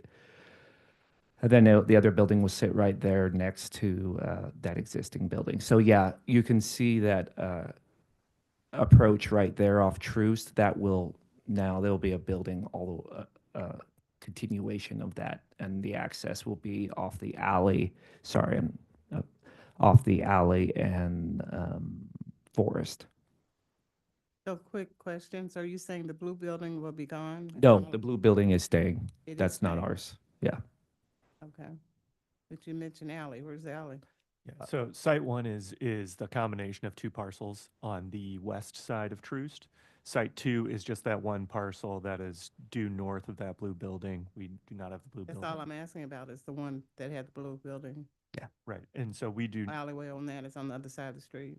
the alleyway is to the east of that site two, right up here on the screen. So I think Anna's highlighting it with her cursor right there. That is the alleyway. Okay. It appears that with the sidewalk that's, yeah, in this picture here, there's utility poles that are in the middle of the sidewalk. One, is that ADA compliant? And two, is there any plans to widen that sidewalk?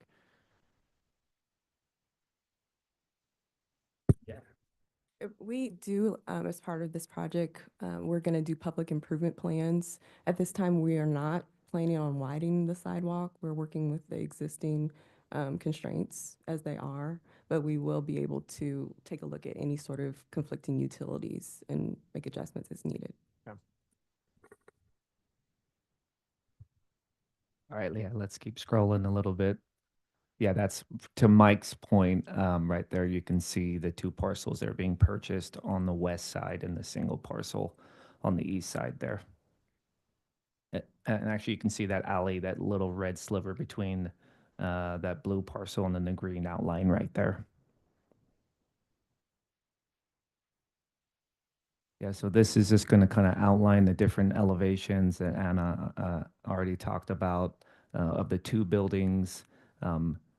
I think it's important to note that the two buildings off Troost are a little taller and they have some parking underneath and actually each building has a mixed use commercial component, but you can see the architecture of the two ones that kind of straddle Troost share the exact height and similar architecture of the two. And I think it gives some real great continuity to that area right there. You can keep going. Let's go a little bit more. Let's see, is there that one that shows them all in line? Keep going. Okay, yeah, so you can see this on the right. That is the third parcel that was approved earlier today on the docket. That just steps down a little bit more, and I think that's appropriate as it goes towards the neighborhood and in Forest. That one is the one that has the other access around Forest. And that one and the further west one kind of straddle the alley. Let's keep going there. Okay, yeah, that's a great visual. You can kind of see there where Troost is where that wider gap is of the two buildings. The alley is between the furthest left building and right building right there. And then just a little further east, that's Forest, and there's another access point to there. What's the white things on top? That's more architectural detail. So, yeah. Still living space? Yes, those will be units. You Keep going, sorry.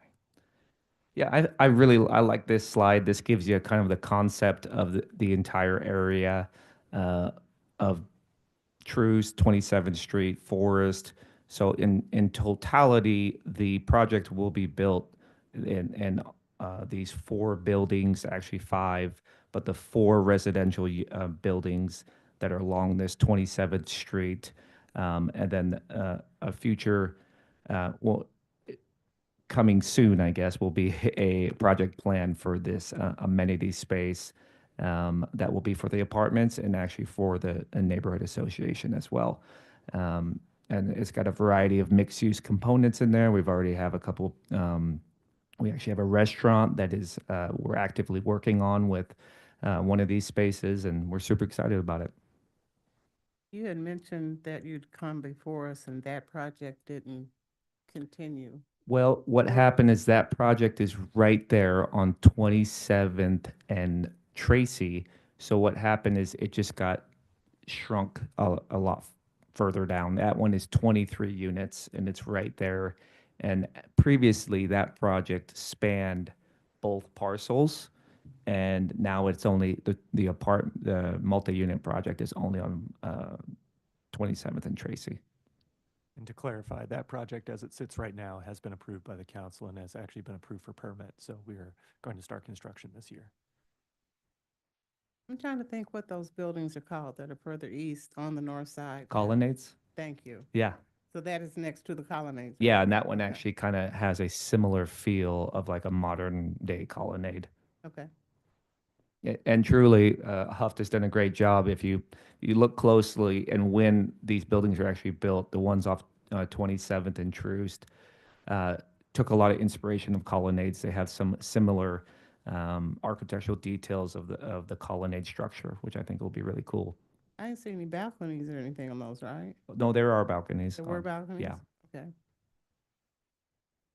Encased? Yeah. Not in, I mean, encased in walls, sorry. Yeah, And then I'm there's a frame. looking at the one on the west side of Truce at the very end. Looks like I see indentations on, no, the other way, Anna. Those. Yeah, those are inset balconies. Okay. Yep. Thank you. Yeah. I'm glad you did that. Thank you. You drew on it. So, oh, sorry, I've just got maybe a comment and maybe a suggestion that maybe we can condition, and I want to get your thoughts back on this as well. With the parking lot in the back, and it kind of continuing into being an alleyway, I think it would be nice if it felt like it was a continuous alleyway all the way through, rather than just driving into a parking lot and then into an alleyway. And I think one of the ways that could help kind of continue that continuity of the alleyway is by having some kind of landscape buffer between the parking spaces and the right of way of the alley. Is that something that you have either looked into or would be willing to do? We haven't looked into that. I totally can. I see the point.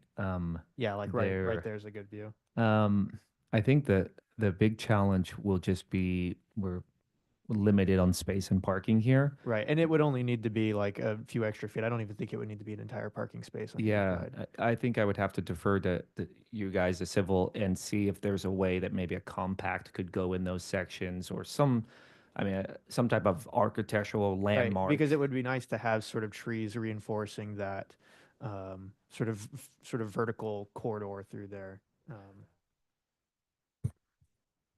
Right now, that space is very limited. I think there's about 18 feet right in this this alleyway here between the two buildings. Yeah, and just to clarify, I'm not talking between the buildings. I'm talking once it gets to the south of the buildings.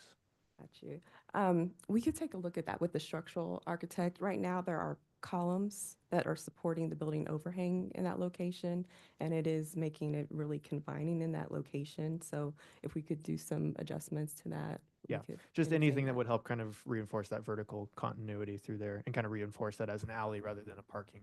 I wonder if we can change the material on the ground actually itself. That would also help So that as we've well. got parking lot and then a differentiate, something that actually changes colors there to show that there's some continuity with the alley. Yeah. One of the other things I'm looking at, I think the buildings are overall pretty attractive, but One thing I am a little bit concerned about is just with the, when I was looking at the elevations, it was a little hard to tell if the page was in black and white or if the building, is just more, monotone towards the grayscale. And I was just curious if sort of having a couple of the buildings be more, present more warmer tones to them would be something that you'd be willing to do as well. Not on all of them, I understand, gray is a popular color to use on buildings, but on a couple of the buildings, introducing more warmer tones. Yeah, I don't think we're definitely like 100% finalized on colors and finding different ways to make things kind of pop in and out.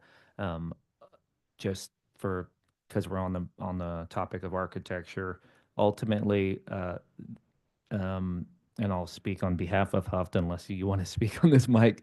But the inspiration of the project kind of came from a past tradition of planting a lot of tulips on Troost, and what the reason of that architecture kind of changing and being kind of angled and a little bit of at first seems a little odd and very uh, modern and kind of contemporary in that same standpoint. It's supposed to, mock up almost as if a tulip petal. And so there's been talk and contemplation of having lights up there that actually that show some of that tulip petals or whatnot. And my qualm isn't necessarily with the form. I think the form is fairly attractive.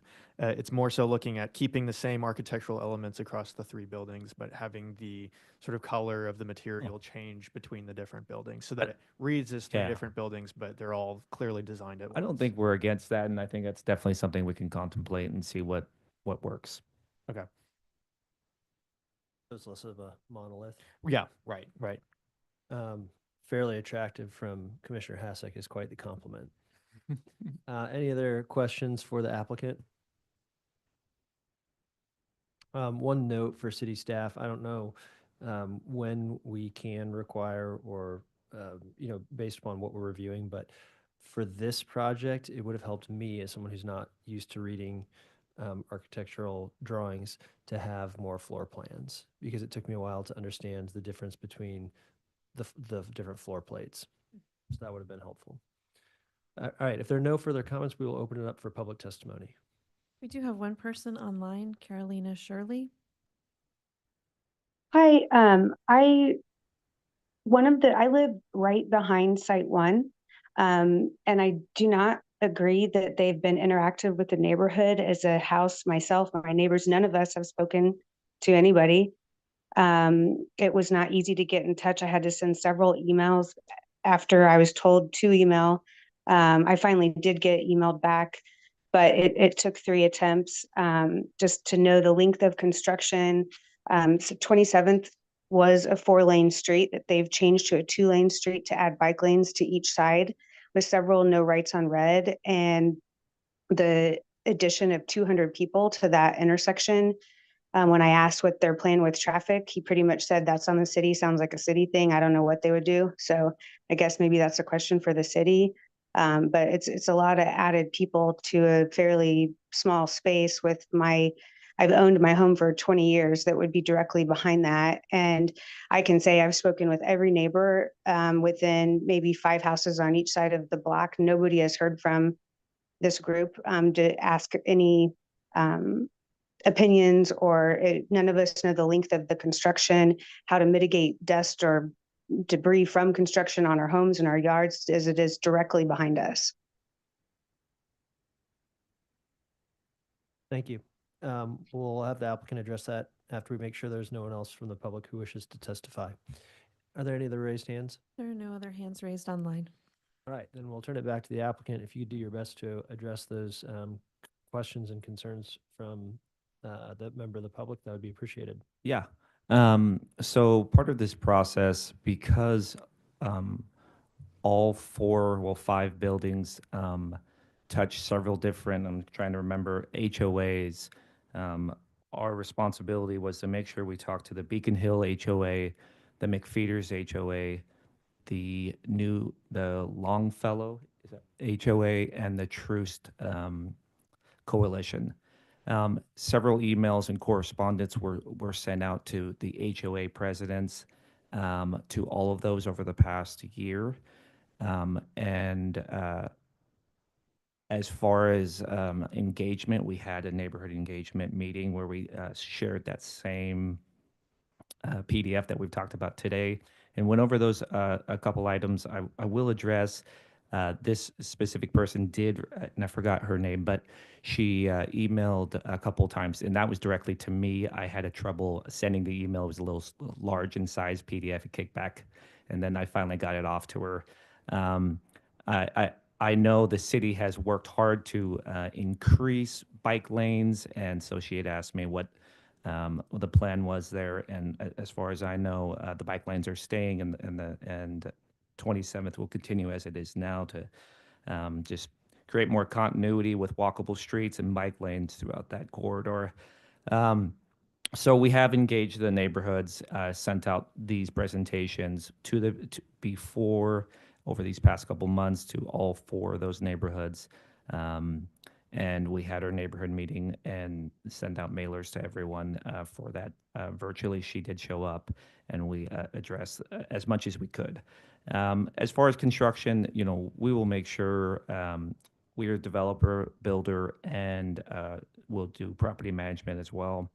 And I understand there's a lot of people that will show up that will be living here. There's a lot of residents who will be able to enjoy the Truce corridor right here.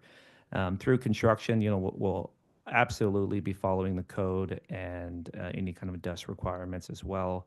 There is some screening that she lives right, I think, west this property. And so there is some fence screening that will happen there. And we'll do our best to be great neighbors, not only through construction, but as we hold the property and manage it. And yeah. Is there any other questions that I might have missed? Anna, do you happen to know off the top of your head what hours of operation are allowed in the city for construction projects? I do not know off the top of my head. Okay. Typically, it's around 7 to 5. There's noise ordinances on all those, but that's typically normal operations, weekends as well. And then I think usually it's around a noise ordinance, and that's usually what it is. All right. We will now close all public testimony. Any other final comments from the applicant? Nope, I'm grateful to be here and really excited about this project and the addition it'll bring to this area. Closing all testimony, we can now discuss the project, or I'll look for a motion. I have 2 questions. What's your anticipated rents? I think we have some kind of micro studios that are in like the 400 range, and I think those will dip right below 1,000. And then there's some 2 bedrooms and 1 bedrooms that will go all the way up to about 1,800. Anticipated length of construction time? Probably around 18 months with all the different sites. It's a challenging site. It's not one that we control, so I would say 18 to 24 months. We hope faster, but it's going to be a unique project. Thank you. And then just looking for my side regarding the colors of the building, would it be an unreasonable ask within a condition to have at least one varying, one building with a varying color from the others? Does it need to be color? Does it have to be, I guess, let's Because I know that it's describe like color. it looks like the majority of the facade is a brick, right?